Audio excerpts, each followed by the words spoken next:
কি আমার এই শান্তি হরণ করতে চান, এমন এক শান্তি যা সমঝোতা আনে, পারবেন এর জবাব দিতে?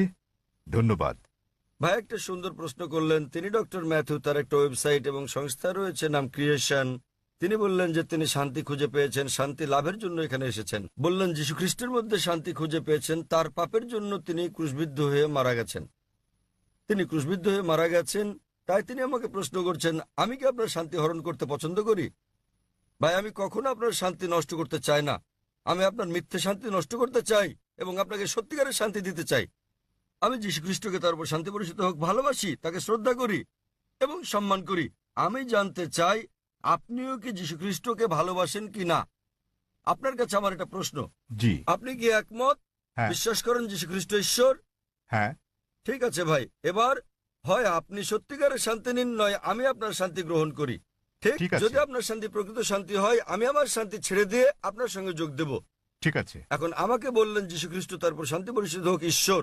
আমি চ্যালেঞ্জ করছি আপনাকে, পারলে বাইবেলের এমন একটা অনুচ্ছেদ দেখান, স্পষ্ট করে বলা একটা অনুচ্ছেদ দেখান, একটা দ্ব্যর্থহীন ভাবে বলা অনুচ্ছেদ দেখান, যেখানে যীশু খ্রিস্ট তারপর শান্তি পরিষদ হোক নিজে বলেছেন যে আমি ঈশ্বর, অথবা আমার উপাসনা করো, তাহলে আমি খ্রিস্টান ধর্ম গ্রহণ করতে রাজি আছি।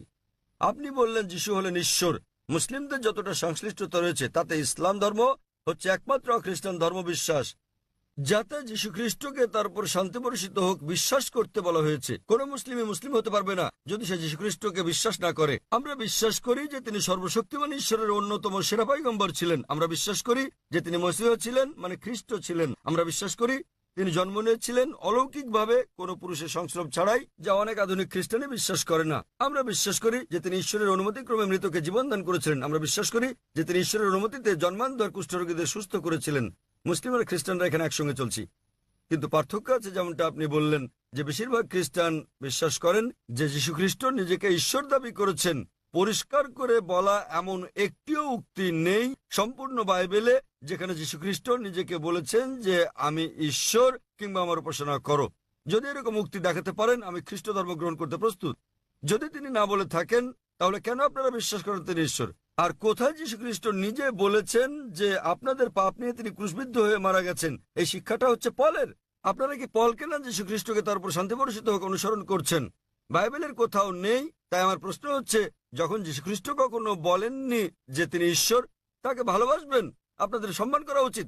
তিনি বলেন, যখন তাকে জিজ্ঞাসা করা হলো, যা ছিল প্রথম উপদেশ, সেটা উল্লেখ আছে গসপেল অব মার্ক অধ্যায় নম্বর 12 অনুচ্ছেদ নম্বর 29। তিনি বলেন, শোনো হে ইসরায়েলগণ, আমাদের প্রভু ঈশ্বর হলেন এক ঈশ্বর। তিনি পূর্বসূরি মুসা আলাইহিস সালামের বাণীর আক্ষরিক পুনরাবৃত্তি করেন। তাই আমি আপনাকে বলছি, যদি আপনি যীশু খ্রিস্টের বাণীগুলো জেনে থাকেন, যদি আপনি বলেন যে খ্রিস্টান সেই ব্যক্তি যে যীশু খ্রিস্ট বা ঈসা আলাইহিস সালামের উপদেশ অনুসরণ করে, যেমন উল্লেখ রয়েছে বুক অফ এফিসিয়েন্স অধ্যায় নম্বর 5 অনুচ্ছেদ নম্বর 18, যে মদ পান করো না। এটা আরো উল্লেখ আছে বুক অফ প্রভাবস অধ্যায় নম্বর 20 অনুচ্ছেদ নম্বর 1। মদ হচ্ছে ব্যঙ্গকারী, প্রতারিতরা এটা গ্রহণ করে।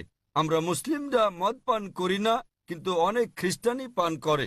এছাড়াও আমরা মুসলিমরা শুকরের মাংস খাই না, যেমন বাইবেলে উল্লেখ আছে বুক অব লেভিটিকাস অধ্যায় নম্বর 11 অনুচ্ছেদ 7 ও 8, বুক অব ডিউটেরোনমি অধ্যায় 14 অনুচ্ছেদ নম্বর 8, বুক অব আইজায়া অধ্যায় নম্বর 65 অনুচ্ছেদ 2 থেকে 5। তোমরা শুকরের মাংস খাবে না। আমরা মুসলিমরা শুকরের মাংস খাই না, কিন্তু খ্রিস্টানদের বেশিরভাগই খাই।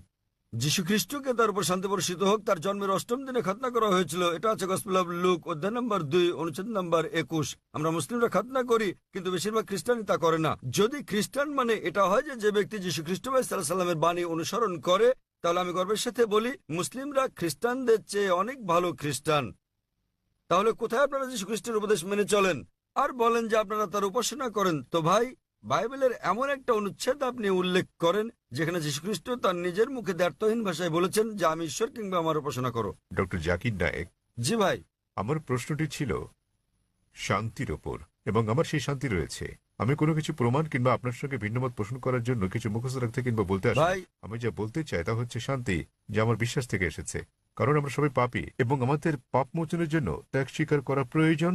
তবে তা আমাদের কাজের মাধ্যমে নয়, বরং এটা বিশ্বাস করার মাধ্যমে যে ঠিক আছে, যীশু খ্রিস্ট আমার পাপের প্রায়শ্চিত্ত করে গেছে। ভালো, তাহলে আপনি একমত যে যীশুখ্রিস্ট সব মানুষের পাপ মোচন করে গেছেন। আপনি কি ব্যাপারে একমত? হ্যাঁ, যারা তাকে বিশ্বাস করে। ঠিক আছে, তাহলে ধরুন আপনার মতো একজন খ্রিস্টান যে যীশু খ্রিস্টকে বিশ্বাস করে সে আপনার স্ত্রীকে ধর্ষণ করলো, তাহলে কি সে স্বর্গে না নরকে যাবে? মাফ করবেন। যদি একজন খ্রিস্টান হুম। এসে আপনার স্ত্রীকে ধর্ষণ করে, যে বিশ্বাস করে যীশু খ্রিস্ট তার পাপের জন্য মারা গেছেন, তাতে যে পাপই করুক না কেন তার পাপ মোচন হয়ে গেছে। তো না। যীশু খ্রিস্ট যদি তার পাপের জন্য মারা গিয়ে থাকেন, এর অর্থ সব খ্রিস্টান পুরুষরা নারী ধর্ষণ করলে কোনো পাপ হবে না, না? কখনই না। কেন কখনো নয়? আপনি তো বললেন, যদি আপনি কোনো বলেছেন, ব্যক্তি আপনি তো বললেন ভাই, আপনি বললেন আপনার কর্ম আপনাকে স্বর্গে নেবে না, এটা আপনার বিশ্বাস। তাহলে যদি বিশ্বাস করেন যীশু খ্রিস্ট আপনার পাপের জন্য মারা গেছেন, যদি ধর্ষণ করেন, ডাকাতি করেন, যদি অন্য মানুষকে নির্যাতন করেন, তাহলে কি আপনি স্বর্গে যেতে পারবেন?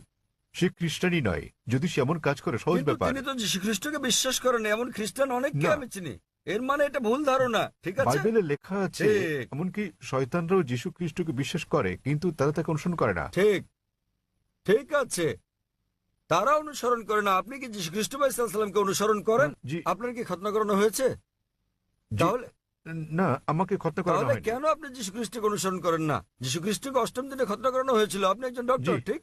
আপনি জানেন খতনা স্বাস্থ্যগত দিক দিয়ে কত সেটা উপকারী। আমার হাতে ছিল না, তাহলে সেটা ছিল কেন আমার আপনি- পিতামাতার হাতে।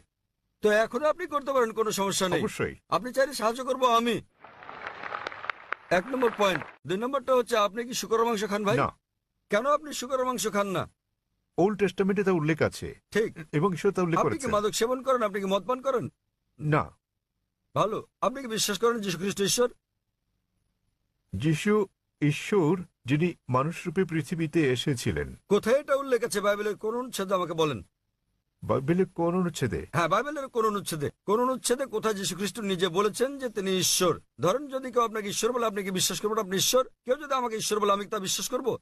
এই বিষয়টা মনে রাখা দরকার। যীশু খ্রিস্ট কখনো নিজেকে ঈশ্বর দাবি করেননি। প্রকৃতপক্ষে আপনি গসপেল অফ ম্যাথিউ অধ্যায় নম্বর 19 অনুচ্ছেদ 16 ও 17 দেখবেন, এক ব্যক্তি যীশু খ্রিস্টের কাছে এসে বলল, ও গুড মাস্টার, কি ভালো কাজ করলে আমি অনন্ত জীবনে প্রবেশ করতে পারবো? তখন যীশু খ্রিস্ট তারপর শান্তি পরিশুদ্ধ হোক বললেন, কেন তুমি আমাকে ভালো বলছো ঈশ্বরকে বাদ দিয়ে? কেন তুমি আমাকে গুড বলছো? একটি মাত্র গুড আছে, আর তা স্বর্গের ঈশ্বর। এবং তুমি যদি অনন্ত জীবন পেতে চাও, তাহলে উপদেশ বাণী মেনে চলো। তিনি কখনোই বলেননি যদি স্বর্গে যেতে চাও তোমরা আমাকে ঈশ্বর বলে বিশ্বাস করো। তিনি কখনো বলেননি যে তোমরা বিশ্বাস করো আমি তোমাদের পাপের জন্য মারা গেছি। তিনি বলেছেন যদি স্বর্গে যেতে চাও তাহলে উপদেশ বাণী মেনে চলো। আর এই উপদেশগুলো কি? ডাকাতি করো না, তোমরা মদ খেও না, প্রতিবেশীর স্ত্রীর প্রতি লালসা করো না। উপদেশ অনুযায়ী কাজ করলে তা তোমাকে স্বর্গে পৌঁছে দেবে। যীশুখ্রিস্ট কখনোই বলেননি যে তিনি ঈশ্বর ছিলেন। তাহলে আপনারা কেন বলছেন যে যীশুখ্রিস্ট তারপর শান্তি বর্ষিত হোক ঈশ্বর? আপনারা তার বাণী মানছেন না। আমি বলিনি যে যিশু ঈশ্বর, আমি বলেছি আমার মনে শান্তি আছে এবং এই শান্তি ভাগ করে নিতে চাই। ভাই, অনেক মানুষ আছে, শয়তানের পূজা অর্চনা করার একটা দল আছে, আপনি কি জানেন? আপনি কি এ ব্যাপারে শয়তানের পূজা সচেতন? অর্চনা করার অনেক ঠিক, দল। তাই তারা শয়তানের পূজা করে শান্তি পায়, তবে তা মিথ্যে শান্তি। তাই তো আপনাকে মিথ্যে শান্তি থেকে বের করে নিয়ে এই সত্যিকারের শান্তি দিতে চাই আমি। আপনি যাকে শান্তি বলছেন সেটা প্রকৃত শান্তি নয়। আপনি একটা ভুয়া ঈশ্বরের উপাসনা করছেন। যীশুখ্রিস্ট তার উপর শান্তি বর্ষিত হোক কখনো বলেননি তিনি ঈশ্বর।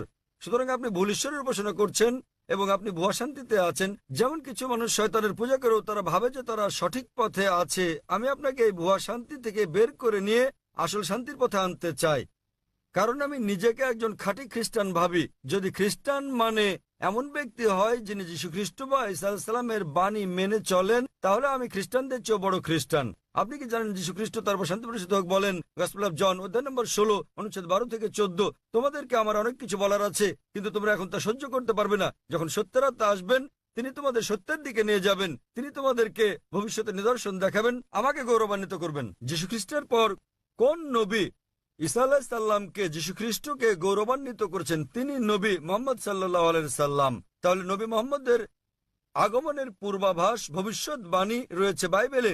এমন অনেক উদ্ধৃতি রয়েছে। আপনার কাছে প্রশ্ন, কেন যীশু খ্রিস্ট বা ঈসা আলাইহিস সালামের নির্দেশগুলো মানেন না এবং কেন নবী মুহাম্মদ সাল্লাল্লাহু আলাইহি সাল্লামকে অনুসরণ করেন না? তাহলে আপনি কেমন খ্রিস্টান? আপনি কি বোঝাতে চেয়েছেন যে আমি খ্রিস্টানদের শিক্ষা অনুসরণ করি না? মোটেই তা নয়, আমি রেফারেন্স দিয়ে উদ্ধৃতি দিচ্ছি। বাড়ি ফিরে গিয়ে আপনি বাইবেল দেখেন রেফারেন্স সহ। আমি সত্যিকারের খ্রিস্টান, আপনি খ্রিস্টান নন। যাচাই করা সহজ ভাই। সহজ, খুবই সহজ। আপনি যা বলছেন আমি তা উদ্ধৃতি দিয়ে বলছি, আপনি একটি উদ্ধৃতিও দিতে পারেননি। আমি খ্রিস্ট ধর্মবেত্তাদের চ্যালেঞ্জ করছি। আমি খ্রিস্ট ধর্মবেত্তাদের যে কাউকে চ্যালেঞ্জ করছি। আপনাদের ধর্মবেত্তাদের নিয়ে আসুন। যদি আপনি বলেন যে আপনার ধর্ম সম্পর্কে জ্ঞান নেই, তাহলে আপনার ধর্মবেত্তাদের নিয়ে আসুন, বিশ্বের শ্রেষ্ঠ, এবং আমরা সংলাপে বসবো। নিশ্চয়। তবে সে ব্যক্তিকে হতে হবে বিজ্ঞ, রাস্তাঘাটে জানাতন লোক নয়, এমন ব্যক্তি যিনি মানুষকে আকৃষ্ট করতে পারেন, এমন ব্যক্তি যিনি পড়াশোনা করেছেন। আপনি ভারতের মধ্যে, বিশ্বের মধ্যে যিনি সবচেয়ে ভালো তাকে নিয়ে আসুন, আমরা সংলাপ করব। জি এবং স্যার। আপনি তাকে প্রশ্ন করতে পারেন, আমি যে সব প্রশ্ন করছি সেগুলো তাকে জিজ্ঞেস করুন যে বাইবেলের কোথায় উল্লেখ করা আছে কোন দ্ব্যর্থহীন উক্তি যেখানে যীশু খ্রিস্ট বা ঈসা আলাইহিস সালাম নিজে বলেছেন যে আমি ঈশ্বর অথবা আমার উপাসনা করো। আমি জাকির নায়েক অবিলম্বে আপনার এই কথা মেনে নেব। আপনি যদি বাইবেলের যে কোনো সংস্করণ থেকে দেখাতে পারেন কোন দ্ব্যর্থহীন উক্তি, কোন সুস্পষ্ট উক্তি যেখানে যীশু খ্রিস্ট বা ঈসা আলাইহিস সালাম নিজে বলেছেন যে আমি ঈশ্বর কিংবা আমার উপাসনা করো, তাহলে আমি তাকে ঈশ্বর মানব। তবে এমন একটি উক্তি নেই। সুতরাং আপনারা যা করছেন তা হচ্ছে যীশুখ্রিস্টের উপদেশগুলো আপনারা অনুসরণ করছেন না। এটা হচ্ছে চার্চের শিক্ষা, যীশুখ্রিস্টের তার উপর শান্তি বর্ষিত হোক নয়। তাই আমি আপনাকে অনুরোধ করি ভাই, দয়া করে মিথ্যা শান্তি ত্যাগ করুন এবং সত্যিকারের শান্তি গ্রহণ করুন। সত্যিকারের শান্তি হচ্ছে ঈশ্বরের কাছে আত্মসমর্পণ করা, সেই ঈশ্বর যিনি যীশুখ্রিস্ট বা ঈসা আলাইহিস সালামকে সৃষ্টি করেছেন, কোনো ভুয়া দেবতা নয়। যীশুখ্রিস্ট বা ঈসা আলাইহিস সালাম ঈশ্বরের একজন পয়গম্বর ছিলেন, ঈশ্বর ছিলেন না। আশা করি উত্তরটা পেয়েছেন। শুভ সন্ধ্যা স্যার, আমার নাম সিমি। আমার প্রশ্ন, ইসলামে কেন নারীদেরকে তাদের স্বামীকে তালাক দেওয়ার অনুমতি দেয়া হয়নি? বোন প্রশ্ন করলেন যে কেন নারীদেরকে স্বামীকে তালাকের অনুমতি দেওয়া হয়নি। তালাক প্রসঙ্গে বলতে গেলে বোন, বিস্তৃতভাবে আপনি তালাককে 5 ক্যাটাগরিতে ভাগ করতে পারেন। একটা হচ্ছে স্বামী এবং স্ত্রীর পারস্পরিক সম্মতিতে, এটা প্রথম ক্যাটাগরি। দ্বিতীয় ক্যাটাগরি স্বামীর ইচ্ছায় একতরফাভাবে। তৃতীয় ক্যাটাগরি যদি নিকাহনামায় উল্লেখ করা হয়ে থাকে, একজন নারী যখন একজন পুরুষকে বিয়ে করেন তখন যদি তিনি চুক্তির মধ্যে এটা উল্লেখ করেন। কোরআনে কর্তৃত্ব পুরুষকে কেন দেওয়া হয়েছে এ ব্যাপারে আমি পরে আলোচনা করব। তবে নিকাহনামায় যেহেতু বিয়ে হচ্ছে একটা বৈবাহিক চুক্তি, একজন নারী যে কোনো শর্ত জুড়ে দিতে পারেন, এ ব্যাপারে নিষেধ নেই কোরআনে। এই শর্তও দিতে পারেন যে আমি চাই না আমার স্বামী দ্বিতীয় স্ত্রী গ্রহণ করুক, কেননা একজনের বেশি স্ত্রী গ্রহণ ইসলামে আবশ্যকীয় নয়। এতে রাজি থাকলে বিয়ে হবে, না হলে হবে না। মহিলা অন্য একজন পুরুষ, পুরুষ অন্য একজন নারী খুঁজে নেবে। নারী এই শর্ত দিতে পারেন যে যতদিন আমি জীবিত আছি ততদিন তুমি দ্বিতীয় স্ত্রী গ্রহণ করো, আমি চাই না সেটা। কিন্তু আপনি কোরআন পরিপন্থী কোনো শর্ত দিতে পারবেন না। আপনি এমন শর্ত দিতে পারবেন না যে আমি চাই না তুমি নামাজ আদায় করো, কারণ নামাজ আদায় করাটা হচ্ছে অবশ্যই কর্তব্য। আপনি এমন শর্ত দিতে পারেন না যে ঐচ্ছিক। অনুরূপভাবে নারী এমন শর্ত দিতে পারেন যে আমার একতরফা তালাক দেওয়ার এখতিয়ার থাকবে। একে বলে তালাকে তাবভিজ অথবা ইসমা। তৃতীয় ক্যাটাগরি। চতুর্থ ক্যাটাগরি হচ্ছে তিনি শর্তের মধ্যে উল্লেখ করেন নাই, কিন্তু এখন তিনি তালাক চান। এক্ষেত্রে তিনি স্বামীকে তালাকের জন্য অনুরোধ করতে পারেন, আমি তোমার সঙ্গে থাকতে চাই না। স্বামীর কাছে তালাকের অনুরোধ জানালে একে বলে খুলা। এবং পঞ্চম ক্যাটাগরি, যদি স্বামী রাজি না হয়, স্বামী তার সঙ্গে দুর্ব্যবহার করে, সেক্ষেত্রে তিনি কাজীর কাছে যেতে পারেন, বিচারকের কাছে যেতে পারেন এবং তিনি নিকাহে ফাস্ক বা বিবাহ বাতিল করতে পারেন। স্বামী খারাপ ব্যবহার করলে, স্ত্রীর অধিকার না দিলে তিনি বিচারকের কাছে যেতে পারবেন, বিবাহ বাতিল করতে পারবেন। তাহলে একজন মহিলাও তালাক দিতে পারেন। তবে স্বাভাবিক পরিস্থিতিতে পুরুষদেরই এই ক্ষমতা দেওয়া হয়েছে। কেন? কারণ বিয়ের সময় যে ব্যক্তি ক্ষতিগ্রস্ত হয় তিনি পুরুষ, নারী নন। নারী লাভবান।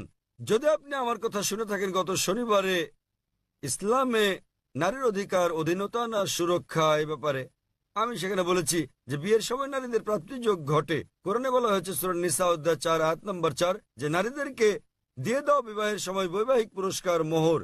বিয়ের সময় স্বামী স্ত্রীকে দিয়ে থাকে নির্দিষ্ট পরিমাণ অর্থ মোহর। মোহর যে কোনো পরিমাণ হতে পারে।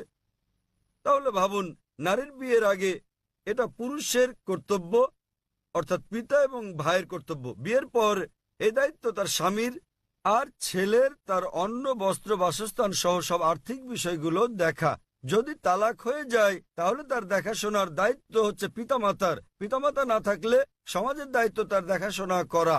সমাজ না করলে ইসলামী রাষ্ট্রের দায়িত্ব তার দেখভাল করা। তাই সে আর্থিক দিক থেকে নিরাপদ। যদি তালাক হয়ে যায়, পুরুষ তালাক দেয়, তো তার মোহর লস, কিন্তু নারীর প্রাপ্তিযোগ আছে। এখন তার বিয়ের সম্ভাবনা রয়েছে, আবার বিয়ে করলে সে নতুন মোহর পায়। আর পুরুষ যদি আরেকজন নারীকে বিয়ে করতে যায়, নতুন করে মোহর দিতে হবে। যদি পুরুষ কর্তৃক নারীকে দেওয়া হয় তাহলে বিয়ের পর সে তালাক দিয়ে অর্থ উপার্জন করতে থাকবে, তাতে ক্ষতিগ্রস্ত কে? পুরুষ। সুতরাং সর্বশক্তিমান আল্লাহ অন্যভাবে পুরুষের মর্যাদা রক্ষা করে থাকেন, অন্যথায় ইসলামে পুরুষের অধিকার শীর্ষক লেকচার দিতে হবে। কারণ তালাক হলে পুরুষ নারীর চেয়ে আর্থিক ও অন্যান্য দিক দিয়ে বেশি ক্ষতিগ্রস্ত হয়। নারী নিরাপত্তা পায় পরিবার থেকে, সমাজ থেকে, রাষ্ট্রের কাছে, পুরুষ তা পায় না। তাই এইসব কারণে আল্লাহ সর্বশক্তিমান ঈশ্বর পুরুষকে নিরাপত্তা দিয়েছেন। তথাপিও নারী চাইলে বৈবাহিক চুক্তিতে উল্লেখ করলে সে নিজেও তালাক দিতে পারবে, অথবা সে তালাক দেওয়ার জন্য স্বামীকে অনুরোধ করতে পারে, যাকে বলে খুলা, অথবা স্বামী খারাপ ব্যবহার করলে বিচারকের কাছে যেতে পারে এবং বিবাহ বাতিল করে দিতে পারে, যাকে বলে নিকাহে ফাস্ক। আশা করি উত্তরটা পেয়েছি। জি, আপনাকে ধন্যবাদ। হ্যাঁ, পিছনের দিকের বাইক থেকে আপনি বলুন। আমি মিসেস পল। আমি হাইকোর্টের একজন উকিল। আমি হিন্দু, বিয়ে হয়েছে খ্রিস্টানের সঙ্গে। আমার মনে এই প্রশ্নটি এসেছে মানুষ হত্যার ব্যাপারে ডাক্তার সাহেবের চিন্তাভাবনা এবং ইসলামের শিক্ষার কথা শোনার পর।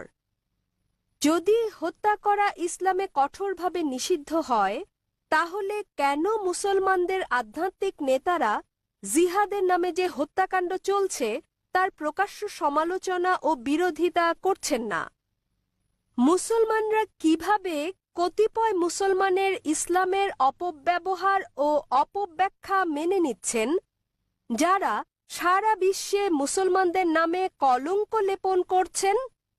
বোন সুন্দর একটা প্রশ্ন করলেন। বললেন যে তিনি ইসলামের শিক্ষা থেকে অনুপ্রাণিত হয়েছেন, ইসলাম নিরপরাধ মানুষ হত্যার বিপক্ষে, কিন্তু তবুও কেন সব মুসলিম নেতারা একত্রিত হয়ে এর নিন্দা করে না যেসব হত্যাকাণ্ড চলছে জিহাদের নামে, এবং এ ধরনের কিছু কুলাঙ্গারের কারণে ইসলাম কলুষিত হচ্ছে?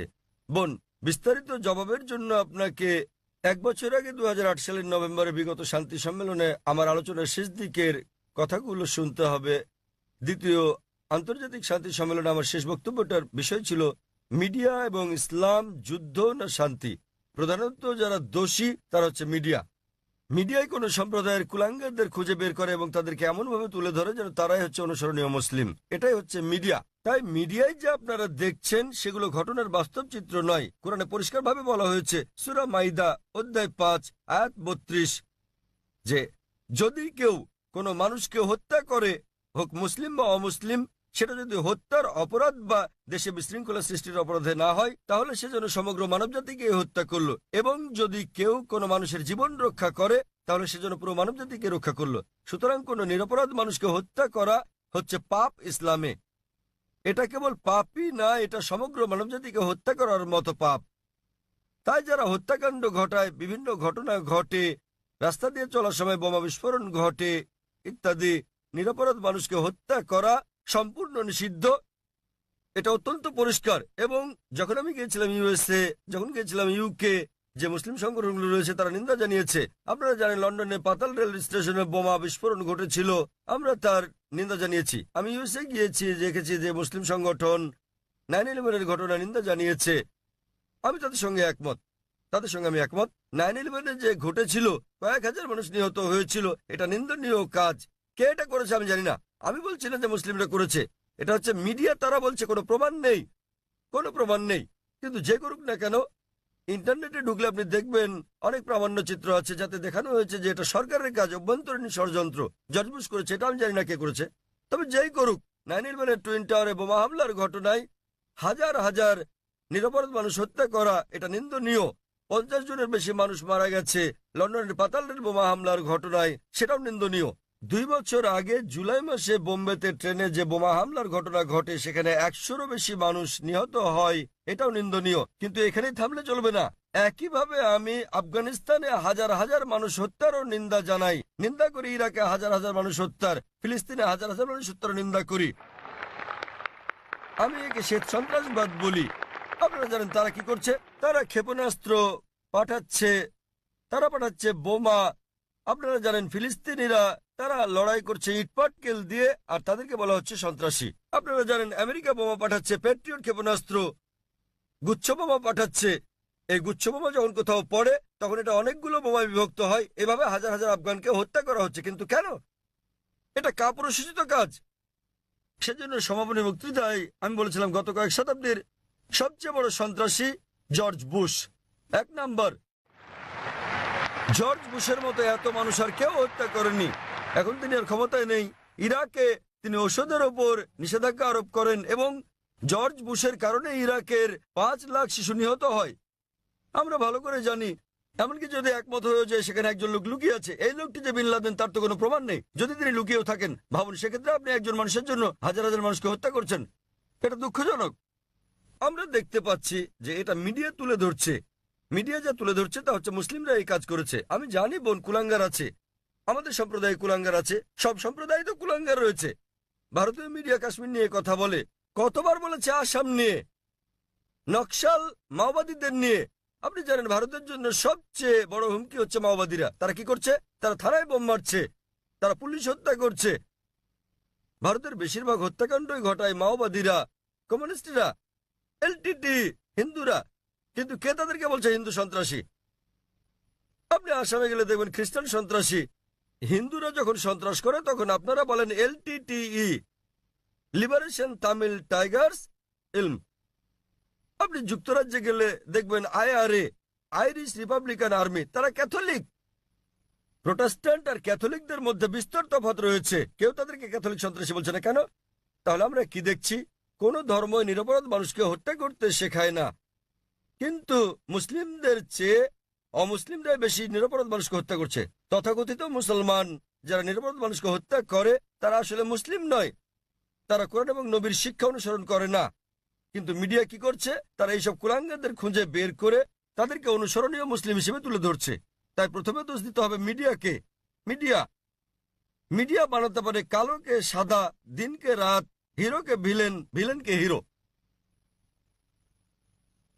আপনি আমার লেকচার শুনতে পারেন সন্ত্রাস কি মুসলিমদের একচেটিয়া, তাহলে বিস্তারিত জানতে পারবেন ইনশাআল্লাহ। ধন্যবাদ। শুভ সন্ধ্যা স্যার। Good evening. আমার নাম রাহুল গাওকার এবং আমি একজন ছাত্র। আমি ইসলাম ধর্ম সম্পর্কে আপনার কাছে জানতে চাই, অন্যান্য মুসলমানদের তুলনায় কেন শিয়া মুসলমানদের কম গুরুত্ব দেয়া হয়? আমি আমার এক মুসলমান বন্ধুর কাছে শুনেছি তাদেরকে শিয়া পরিবারের পানীয় পান করার অনুমতি দেয়া হয় না। পানীয় না, ঠিক আছে? আমি আসলে জানতে চাই, এও বলা হয়ে থাকে যে ইরাকে সাদ্দাম হোসেন যা করেছেন, তিনি রাসায়নিক গ্যাস প্রয়োগ করেছেন, তিনি শিয়াদের উপর নৃশংসতা চালিয়েছেন, যা দ্বিতীয় বিশ্বযুদ্ধের সময় ইহুদিদের উপর হিটলারের নির্যাতনের সঙ্গে তুলনীয়। তাহলে এটিকে কি আপনি অবিচার মনে করেন না? আমি আরো জানতে চাই, প্রকৃতপক্ষে পূর্বে শিয়ারা ইসলাম ধর্মে যে ভুল করেছে তারা আজও তার প্রায়শ্চিত্ত করে যাচ্ছে কিনা? ভাই প্রশ্ন করলেন যে শিয়াদের কেন নিচ বললে গণ্য করা হয়, তারা কি অপরাধ করেছে, সাদ্দাম হোসেন কেন তাদেরকে হত্যা করেছে, যেমন জার্মানিতে হিটলার রাসায়নিক অস্ত্র দিয়ে ইহুদিদের হত্যা করেছে ইত্যাদি। ভাই ইসলামে কোনো শিয়া সুন্নি নেই, কোনো শিয়া সুন্নি নেই ইসলামে। অনেক লোক আছে। আমি উত্তরটা দেই, আমি উত্তর দেব। আপনার প্রশ্নের উত্তর দেওয়ার পর আপনি বলবেন। ইসলামে কোনো শিয়া সুন্নি নেই। কোরআনে বলা হয়েছে সূরা আলে ইমরান অধ্যায় 3 আয়াত নম্বর 103, ওয়াতাসিমু বিহাবলিল্লাহি জামিআ ওয়া লা তাফাররাকু। তোমরা আল্লাহর রজ্জু শক্ত করে ধরো এবং পরস্পর বিচ্ছিন্ন হও না। আমাদেরকে আল্লাহর রজ্জু ধরতে হবে, এটা কোরআন এবং নবী মুহাম্মদ সাল্লাল্লাহু আলাইহি ওয়াসাল্লামের সহিহ হাদিস। যদি আপনি এই রজ্জু ধরেন তাহলে আপনি খাঁটি মুসলিম। ইসলামে শিয়া সুন্নি নেই এবং ইসলামে কোনো ভাগ নেই। কোরআন বলছে সূরা আনাম অধ্যায় নম্বর 6 আয়াত নম্বর 159, হে নবী, নিশ্চয়ই যারা খণ্ড বিখণ্ড করেছে, অনেক দল করেছে ইসলাম ধর্মকে, তাদের সাথে আপনার কোনো সম্পর্ক নেই। আল্লাহ বিচার দিবসে তাদের ব্যাপারটা দেখবেন। এবং আমাদের নবী মুহাম্মদ সাল্লাল্লাহু আলাইহি ওয়াসাল্লাম বলেছেন যে মুসলিমদের মধ্যে 73টি দল হবে, এর মধ্যে কেবলমাত্র একটি দল যাবে জান্নাতে। সাহাবাগণ জিজ্ঞেস করলেন কোন দলটি? যারা অনুসরণ করবে আমাকে এবং আমার সাহাবীদের, যারা কোরআন এবং নবীর সহিহ হাদিস মেনে চলবে তারা। সুতরাং কোরআন বলছে ধর্মকে খণ্ড বিখণ্ড করো না। আমাদের নবী বলেন, এমনকি কোরআনে বলা হয়েছে কিছু লোক থাকবে তারা দল সৃষ্টি করবে। কতটা? 73টা। যে দল সঠিক পথে থাকবে তারা বিভাজন সৃষ্টি করবে না। সুতরাং যে কেউ নিজেকে মুসলিম ছাড়া অন্য কিছু বললেও শব্দটি হবে মুসলিম। মুসলিম মানে যে নিজের ইচ্ছাকে আল্লাহর কাছে সমর্পণ করেছে। নবী কি ছিলেন? তিনি শিয়া ছিলেন না সুন্নি ছিলেন? তিনি কি ছিলেন? তিনি ছিলেন মুসলিম। এবং এর আগে আমি বোনকে যে জবাব দিয়েছি তাতে ছিল সূরা আলে ইমরান অধ্যায় 3 আয়াত নম্বর 64 বলা হয়েছে, ফাকুলু শাদু বিআন্না মুসলিমুন। সাক্ষী থাকো যে আমরা মুসলিম। বিচার করার জন্য আপনি কি করবেন মুসলিমরা ঠিক না ভুল পথে চলছে? আপনি দেখবেন কোরআন। মোহাম্মদ, জাকির, সুলতান, আব্দুল্লাহ, যে কোনো নাম হোক, কোনো সমস্যা নেই। নিজেকে পরীক্ষা করতে বলেন, যদি সে কোরআন এবং নবীর নির্ভরযোগ্য বাণী বুখারী, মুসলিম ইত্যাদি অনুসরণ করে তাহলে সে খাঁটি মুসলিম। যদি সে নবীর প্রকৃত শিক্ষার বাইরে যায়, বুখারী, মুসলিম এবং অন্যান্য সহিহ হাদিসের বাইরে যায় এবং কোরআনের বিপক্ষে যায়, তাহলে সে প্রকৃত মুসলিম নয়। প্রকৃত মুসলিম হচ্ছে সে যে মেনে চলে কোরআন এবং নবী মোহাম্মদ সাল্লাল্লাহু আলাইহি সাল্লামের যথাযথ শিক্ষা। সুতরাং এটা জানার পর নিজেকে সে যাই বলুন না কেন, যদি না মেনে চলেন কোরআন এবং নবীর সব শিক্ষা হাদিস, তাহলে সে প্রকৃত মুসলিম নয়। আপনার প্রশ্নের দ্বিতীয় অংশ, সাদ্দাম হোসেন। প্রশ্নের মধ্যে সাদ্দাম হোসেন নেই, আছে প্রশ্নের মধ্যে? হ্যাঁ, সাদ্দাম হোসেন। সাদ্দাম হোসেন শিয়াদের হত্যা করেন। ভাই, আমি জানি না তিনি শিয়াদের হত্যা করেছেন কিনা, এটা মিডিয়া বলছে, কিন্তু হোক সাদ্দাম হোসেন, হোক হিটলার, হোক জর্জ বুশ, যে কোনো নিরপরাধ মানুষকে হত্যা করে, শিয়া সুন্নি বাদ দেন, যদি সে হত্যা করে নিরপরাধ কোনো হিন্দু, নিরপরাধ খ্রিস্টান, নিরপরাধ ইহুদিকে, তাহলে সেটা বড় অপরাধ। হোক না কেন সাদ্দাম হোসেন, হোক জর্জ বুশ, হোক না হিটলার, যে কোনো নিরপরাধ মানুষকে হত্যা করে, হোক সে মুসলিম বা মুসলিম, হোক না কোনো হিন্দু বা খ্রিস্টান কিংবা ইহুদি, যদি কেউ কোনো নিরপরাধ মানুষকে হত্যা করে, সেটা হচ্ছে একটা পাপ কাজ, এটা নিষিদ্ধ। কারো সাফাই করতে আমি এখানে আসিনি, তাতে হোক তার নাম জর্জ বুশ, হিটলার, সুলতান, আব্দুল্লাহ, টম, ডিক, হ্যারি বা যে কেউ, যে কোনো নির্দোষ মানুষকে হত্যা করা সবার জন্য নিষিদ্ধ। আশা করি উত্তরটা পেয়েছেন। স্যার, তার মানে আপনি বলতে চান আমাদের শিয়া সুন্নি কিংবা বহুরি মুসলিমে বিশ্বাস করা উচিত আমি নয়, তা স্যার? বলছি না। কোরআন কোন শিয়া সুন্নি নেই, কোরআনে মানে কোনো স্যার, বহরি নেই। এখানে অনেক মসজিদ আছে, অনেক মসজিদ। তাহলে আপনি তাদেরকে বলেন, তাদের জিজ্ঞেস করেন শিয়া কথাটা কোথায় আছে কোরআনে, তাকে জিজ্ঞেস করেন বহরি কোথায় আছে কোরআনে। স্যার, এটা আমার কলেজ বান্দ্রায়, স্যার, আমি অধ্যয়ন করছি। সুতরাং তারা মেনে চলছে না। আপনাকে যা করতে হবে তা হচ্ছে তাদের জিজ্ঞেস করেন তারা কি মোহাম্মদ সাল্লাল্লাহু আলাইহি সাল্লামের শিক্ষা অনুসরণ করে চলছে, তারা কি আল্লাহ সুবহানাহু ওয়া তাআলার শিক্ষা অনুসরণ করছে। আল্লাহ কোরআনে বলেছেন, সূরা আনাম অধ্যায় নম্বর 6 আয়াত নম্বর 159, যারা সৃষ্টি করেছে বিভক্তি ইসলাম ধর্মে, তাদেরকে আপনার কিছু করার নেই। ইসলাম ধর্মে বিভক্তি সৃষ্টি করা এটা হচ্ছে হারাম। তো ভালো মুসলমান হতে হলে আপনাকে আল্লাহর রজ্জু শক্ত করে ধরতে হবে, এটা বলা আছে কোরআনে। সুতরাং কাউকে আব্দুল্লাহ, সুলতান এরকম নামে ডাকলেই সে জান্নাতে যেতে পারবে না, বরং সেজন্য স্রষ্টা সর্বশক্তিমান আল্লাহর নির্দেশ পালন এবং নবী মুহাম্মদ সাল্লাল্লাহু আলাইহি সাল্লামের শিক্ষা অনুসরণ করতে হবে। ভাই, আপনাকে একটা প্রশ্ন করি, একটা প্রশ্ন। আপনি শিয়া সুন্নি নিয়ে খুবই উদ্বিগ্ন, জানতে চাচ্ছি সেটা কেন? স্যার, অনেক কিছু আমার বন্ধুরা। না, আপনি কি ইসলাম কবুল করতে চান, তারপরে কোন দলে যাবেন ভাবছেন? স্যার, আমি মানে আপনাকে আমি জিজ্ঞেস করছি, জি আপনি কি ইসলাম কবুল করতে চান আর ভাবছেন শিয়া না সুন্নিতে যোগ দেবেন, তাই? স্যার, না, না, আমি ইসলাম কবুল করতে চাচ্ছেন না। স্যার, এখানে অনেক ধর্ম আছে, ইসলাম ধর্মের অনেক ভাগ আছে। কোনো বিভক্তি নেই ইসলামে। ইসলামে কেবল একটি শব্দ আছে, মুসলিম। আপনাকে যে যাই বলুক, হ্যাঁ, হ্যাঁ, আপনাকে তারা বলেনি যে কোরআন বলেছে। আমি আপনাকে রেফারেন্স দিচ্ছি। লোকটি আমাকে বলেছে তিনি সুন্নি, তিনি আমাকে বলেন। তাকে সুন্নি হতে দিন, শিয়া হতে দিন, বহরি হতে দিন, যে কোনোটা। তাকে বলুন কোরআন বলছে বিভক্তি সৃষ্টি করো না। অধ্যায় নম্বর 6 লিখে রাখুন আপনি, এর অর্থ, অধ্যায় নম্বর 6। স্যার, এর অর্থ এগুলো সব হতাশাজনক। তিনি কোরআন মেনে চলছেন না। কোরআন বলছে সূরা আনাম অধ্যায় 6 আয়াত নম্বর 159, আপনি নোট করে রাখুন যে ডক্টর জাকির নায়েক বলেছেন, সূরা আনাম অধ্যায় 6 আয়াত 159 আছে, বিভক্তি সৃষ্টি করো না তোমরা। আপনাকে যা করতে হবে, নিজেকে ঈশ্বরের কাছে সমর্পণ করতে হবে আপনার। এখন আমি জানতে চাই, আপনি কি নিজেকে ঈশ্বরের কাছে সমর্পণ করতে চান? ভাই, হ্যাঁ, নিজেকে ঈশ্বরের কাছে সমর্পণ করতে চান আপনি? স্যার, আমি ইসলামকে শ্রদ্ধা করি, আমি না, ইসলামে ঠিক বিশ্বাস আছে। করি। আপনি ইসলামকে শ্রদ্ধা করেন, আপনি কি এক ঈশ্বরে বিশ্বাস করেন? হ্যাঁ, এক ঈশ্বরে বিশ্বাস করেন আপনি? হ্যাঁ, জি স্যার, আমি ঈশ্বরে বিশ্বাস মূর্তি করি। পূজা করা ঠিক নয়? হ্যাঁ, হ্যাঁ, আপনি কি বিশ্বাস করেন ঈশ্বরের কোনো প্রতিমা নেই? ঈশ্বরের কোনো প্রতিমা নেই। আপনি কি তা বিশ্বাস করেন? আমি জানি না স্যার। আপনি কি প্রতিমা পূজায় বিশ্বাসী? হ্যাঁ, হ্যাঁ, আপনি কি প্রতিমা পূজায় বিশ্বাস করেন? কি বললেন? প্রতিমা পূজা ঠিক না ভুল? মানে ঈশ্বর? না। আপনি কি বিশ্বাস করেন প্রতিমা পূজা করা ঠিক না ভুল? হ্যাঁ, এটা ঠিক না ভুল? এটি ঠিক স্যার। প্রতিমা পূজা করা, কিন্তু এটা তো বেদের বিপরীত। আপনাদের বেদ বলছে তোমরা এক ঈশ্বর ছাড়া কারো উপাসনা করবে না। এটা উল্লেখ আছে আপনাদের যজুর বেদে অধ্যায় 32 অনুচ্ছেদ 3, শ্বেতার উপনিষদ অধ্যায় 4 অনুচ্ছেদ 19। ना तस्य प्रतिमा अस्ति মহান ঈশ্বরের কোনো পুতুল নেই, কোনো আকৃতি নেই, কোনো ফটোগ্রাফ নেই, কোনো ছবি নেই, কোনো প্রতিমা নেই, কোনো ভাস্কর্য নেই, কোনো মূর্তি নেই। আমি আপনাকে জিজ্ঞেস করছি, যখন আপনাদের বেদ বলছে ঈশ্বরের কোনো আকৃতি নেই, কোনো মূর্তি নেই, কোনো প্রতিমা নেই, এরপরও কি আপনি প্রতিমা পূজা বিশ্বাস করেন? জি স্যার। শিয়া সুন্নি বাদ দেন, আপনাকে জিজ্ঞেস করছি, আপনি কি বেদ মানেন? স্যার, অনুসরণ করছেন কি না? ধর্ম মানেন কি না? স্যার, কারণ আমি এই ধর্মের স্যার। ঠিক, তাই আমি বলছি যে এটা আমার ভুল নয় স্যার, আমি এই এই ধর্মের মধ্যে ধর্মের জন্ম মধ্যে নিয়েছি বড় স্যার। হলেও আমি জিজ্ঞেস করছি যে অধ্যয়ন করা আপনার কর্তব্য কিনা। সে কারণে আপনার বেদ, আমি এই বিষয়টি অনুসন্ধান তাই আমি করছি। আপনাকে বলছি ভাই, আপনাদের ধর্মগ্রন্থ বেদে আছে, যজুর্বেদ অধ্যায় 32 অনুচ্ছেদ 3, শ্বেতাশ্বেতার উপনিষদ অধ্যায় 4 অনুচ্ছেদ 19, এটা বলছে, न तस्य प्रतिमा अस्ति। এটা একটা সংস্কৃত উদ্ধৃতি। এর মানে সর্বশক্তিমান ঈশ্বরের কোনো প্রতিমা নেই, কোনো আকৃতি নেই, কোনো আলোকচিত্র নেই, কোনো ছবি নেই, কোনো ভাস্কর্য নেই, কোনো প্রতিমূর্তি নেই, কোনো পুতুল নেই। যদি আপনার ধর্মগ্রন্থ বলে সর্বশক্তিমান ঈশ্বরের প্রতিমা নেই, তাহলে কি প্রতিমা পূজা করা ঠিক না ভুল? ঠিক না ভুল? ঠিক বেঠিক ঠিক করার মতো এত বড় ব্যক্তি আমি নই স্যার। না না, আপনার ধর্মগ্রন্থ বলছে ঈশ্বরের কোনো আকৃতি নেই, কোনো প্রতিমা নেই, কোনো মূর্তি নেই, কোনো ছবি নেই, তথাপি ঈশ্বরের মূর্তি করা ঠিক না ভুল? কেন আমার পূর্ববর্তী ব্যক্তিগণ, মানে আমার পূর্বসূরীরা কেন এই কাজ করেছে স্যার? স্যার আমি তাদের দোষ দিতে জি? পারি না। আমার আমার পূর্বসূরীরা, আমার পূর্বে হিন্দু ধর্মের লোকের এটা করেছে স্যার। স্যার আমি তাদের দোষ দিতে আমি পারি না। হিন্দুদের প্রশ্ন করছি না, আমি আপনাকে জিজ্ঞেস করছি আপনার ধর্মগ্রন্থ, আপনার ধর্মের সবচেয়ে গ্রহণযোগ্য গ্রন্থ কোনটি? আপনি জানেন না? কি আপনি স্যার? কি জানেন আপনার ধর্মের সর্বশ্রেষ্ঠ গ্রন্থ কোনটি? স্যার এটা মানে হচ্ছে বেদ। হ্যাঁ তাহলে আপনি দেখেন আমার ভিডিও ক্যাসেট ইসলাম ও হিন্দু ধর্মের সাদৃশ্য সমূহ।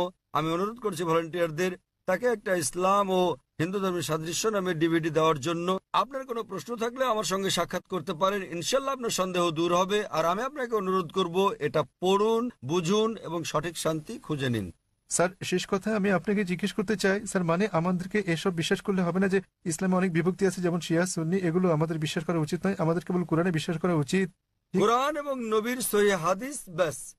যে কোনো আলেম যায় বলুন, কোরআন বলছে সূরা নিসা অধ্যায় 4 আয়াত নম্বর 59, अतिउल्लाह अतिउर रसूल। আল্লাহ ও তার রাসূলকে মানো এবং অতঃপর তোমাদের মধ্যে যারা আদেশ দানের কর্তৃত্বপ্রাপ্ত, যাদেরকে এই কাজের দায়িত্ব দেওয়া হয়েছে তাদের, অর্থাৎ আপনাকে আল্লাহ এবং সর্বশক্তিমান ঈশ্বর, তার রাসূল এবং জ্ঞানী ব্যক্তিদের মান্য করতে হবে। কিন্তু আয়াতটা এখানেই শেষ হয়নি। আরো বলা হয়েছে যদি তারা কোনো বিষয়ে একমত হতে না পারে তো আল্লাহ তার রাসূলের উপর ছেড়ে দাও। যদি কেউ আপনাকে কিছু বলে আপনি তা কোরআন এবং সহিহ হাদিস দিয়ে যাচাই করুন সেটা ঠিক না ভুল। এ কারণে যে কোনো আলেম যাই বলুক না কেন তার কোনো মূল্য নেই ইসলামে। স্যার আমাদের সেখানে বিষয় হচ্ছে আল্লাহ, সর্বশক্তিমান ঈশ্বর এবং তার বার্তাবাহক। কোন আলেম কিছু বললে তা যদি কোরআন এবং সহিহ হাদিসের সঙ্গে মিলে তো আমরা গ্রহণ করি, আর যদি কোরআন হাদিসের বিপরীতে হয় তা প্রত্যাখ্যান করি। স্যার কোন ব্যক্তি নিজেকে মুসলিম বলে দাবি করলে আপনি তাকে বলবেন कुल हाथु बुरहानकुम প্রমাণ দাও इन कुंतुम सादिकिन। যদি সত্যবাদী হও। সে কারণেই যখন আমি প্রশ্নের উত্তর দেই আমি কোরআন এবং সহিহ হাদিসের রেফারেন্স দেই। যা আমি বলছি, যা ডক্টর জাকির নায়েক বলছেন, তা কিছুই নয় ইসলামে, কোনোই মূল্য নেই তার। আমি যা বলি ইসলামে তার মূল্য হচ্ছে শূন্য। যা কোরআন বলছে, সর্বশক্তিমান ঈশ্বর বলছেন, যা আমাদের প্রিয় নবী মুহাম্মদ সাল্লাল্লাহু সাল্লাম বলছেন তা মূল্যবান। তাই আমি যা দিচ্ছি তা হচ্ছে রেফারেন্স। যারা জানেন না আমি তাদের রেফারেন্স দিচ্ছি। আমার উত্তরের ভিত্তি কোরআনের বিভিন্ন আয়াতের শিক্ষা, আমার জবাবের ভিত্তি নবীর বাণী, সহিহ বুখারী খণ্ড নাম্বার ইত্যাদি প্রমাণ হিসেবে। সুতরাং তারা যা বলেন তার মূল্য আছে, আমি যা বলি মূল্য নেই। আশা করি উত্তরটা পেয়েছেন। আমরা পুরুষদের শাড়ির মাঝের দিকের মাইক থেকে পরবর্তী প্রশ্নটি নেব। সকলকে শুভ সন্ধ্যা এবং শুভ সন্ধ্যা ডক্টর নায়েক। আজ আমি এক মানুষ কথা বলছি মানবতার পক্ষে। এখানে ডক্টর নায়েক রয়েছেন, আমরা আপনার নাম জানতে পারি হ্যাঁ, দয়া করে? আমি চিরাগ, এবং দয়া করে আমার ধর্ম জিজ্ঞাসা করবেন না। ডক্টর নায়েক, আপনি সম্ভবত মুসলিম পরিবারে জন্মগ্রহণ করেছেন, তাই আপনি মুসলমান, তাই আপনি সেটাই অনুমোদন করছেন। যদি আপনি হিন্দু পরিবারে জন্ম নিতেন তাহলে আজ আপনার হিন্দু ধর্ম হতে পারত। এক্ষেত্রে আমি মনে করি চরম জাতি কেন্দ্রিকতা থেকে আপনি ভাবছেন আপনার ধর্ম, সংস্কৃতি, বিশ্বাস ও ধারণা শ্রেষ্ঠ। তাই আপনি বলছেন যে শিখ অথবা আর্য সমাজ বা যে ধর্মেই প্রতিমা পূজা পরিত্যাগ করার কথা বলা হয়েছে সেটি আপনি সমর্থন করেছেন। আমার মতে একই জায়গায় ঘুরপাক না খেয়ে মানবতার ব্যাপক ধর্ম নিয়ে আমাদের আলোচনা করা উচিত। কোনো মন্তব্য কিংবা যুক্তি ভাই স্যার? খুব সুন্দর একটা প্রশ্ন করেছেন। তিনি বলেছেন মুসলিম পরিবারে জন্ম নেওয়ার কারণে আমি ইসলাম ধর্ম অনুমোদন করছি। হতে পারতো আমি যদি হিন্দু পরিবারে জন্ম নিতাম তাহলে হিন্দু ধর্মই পছন্দ করতাম আমি, এবং আমি শিখ ধর্ম ও আর্য সমাজকে সমর্থন করি, কারণ আমার দৃষ্টিভঙ্গির সঙ্গে তাদের মিল আছে এবং এর আশেপাশে আমি বিচরণ করছি। বরং আমার আরো বৃহৎ পরিসরে কথা বলা উচিত ছিল। খুব ভালো প্রশ্ন হ্যাঁ, ভাই। আমি আপনার সাথে একমত। 19 বছর বয়স পর্যন্ত আমি মুসলমান ছিলাম, কারণ আমার পিতা মুসলমান ছিলেন। বয়স 19 বছর হওয়ার পর আমি তুলনামূলক ধর্ম অধ্যয়ন করা শুরু করলাম। এখন আমি ব্যক্তিগত পছন্দে মুসলমান। আর বিশ্বাস করেন, যদি আপনি ইসলামের চেয়ে ভালো কোনো ধর্ম আমাকে দেখাতে পারেন, তাহলে আজই আমি সেই ধর্ম গ্রহণ করতে প্রস্তুত আছি। আজই। স্যার, আমি মানবতার ধর্মের কথা বলছি। ভাই আমি বলবো জি জি আমি বলছি, যদি কেউ ইসলামের চেয়ে ভালো কোনো ধর্ম তা যুক্তি দিয়ে, বৈজ্ঞানিক তথ্য দিয়ে প্রমাণ করতে পারেন, তাহলে আমি গ্রহণ করতে প্রস্তুত আছি। আপনি বলছেন মানবতার কথা। কে মানবতার নামে গ্রন্থ রচনা করেছেন? মহাত্মা গান্ধী। কে লিখেছেন? আপনি জানেন একজন মুসলমান ভালো মুসলমান হতে পারবেন না যদি তিনি ভালো মানুষ না হন। সে কথা সব ধর্মেই বলে, ভাই, সব ভাই ধর্মে আমাকে বলে। শেষ করতে দেন। জি স্যার, আপনি এখানে আমার জবাব শোনার জন্য এসেছেন নাকি আপনার মত জানাতে এসেছেন? আমি একটি সুস্থ আলোচনা চাই এবং যৌতুক ভাই, সিদ্ধান্তে পৌঁছাতে চাই। এটা কোনো বিতর্ক প্রতিযোগিতা নয়। হ্যাঁ, একেবারে না, আমি তাহলে আমার কখনো উত্তর বলিনি। শুনুন, উত্তর শোনার পর আপনি মন্তব্য করতে পারেন। ও, ঠিক আছে। আমাকে শেষ করতে দিন। আপনি কথা যোগ করছেন, তার মানে আমার উত্তর আপনি শুনছেন। চালিয়ে যান। শুনুন মনোযোগ দিয়ে। জি, আপনার মনের মধ্যে মহাভারতের কাহিনী চলছে, কি করে শুনবেন? দয়া করে যখন চালিয়ে যান। আপনি আপনার প্রশ্নের সময় কি আমি আপনাকে বাধা দিয়েছিলাম? দয়া করে চালিয়ে যান। আমি কি বাধা দিয়েছি? আপনি বাধা দেননি, দয়া করে চালিয়ে যান। সবকিছু লেখা আছে, প্রশ্ন করতে আসছেন, আমি কিভাবে আমি বলেছি। আমি জবাব দিচ্ছি, শুনুন। হ্যাঁ, তাতে এটা কি? আমার জবাব। তাহলে কেন আপনি মন্তব্য করছেন? দয়া করে বলুন স্যার, দয়া করে বোঝার চেষ্টা করুন। আমাকে আপনার উত্তর বলুন। আমার উত্তর শুনলে আপনি বুঝতে পারবেন, অন্যথায় লাখ লাখ মানুষ বুঝলেও আপনি একই প্রশ্নই করে যাবেন। আমি একজন চিকিৎসক। এক ব্যক্তি একা দুটো বিষয়ের প্রতি মনোযোগ দিতে পারে না। উত্তর শুনুন, উত্তর দেওয়া হলে আর সমস্যা থাকবে না। তাহলে আপনাকে বুঝতে হবে, আপনি মানবতার কথা বলছেন। আপনি প্রথমেই বলেছেন আমার ধর্ম জানতে চাইবেন না, পরে আপনি বলছেন আমি মানবতার পক্ষে। সর্বপ্রথম আপনি আপনার দৃষ্টিভঙ্গি শনাক্ত করতে লজ্জিত, তারপর আপনি মানবতার কথা বলছেন। আমি আপনার কাছে জানতে চাই, মানবতা নামের বইটি কে লিখেছেন? এরকম কোনো বই আছে কি? মানবতার কোনো দিক নির্দেশনা আছে? আমি আপনাকে বলছি, ভালো মানুষ না হয়ে একজন মুসলমান ভালো মুসলমান হতেই পারে না। সব ধর্ম বলে না।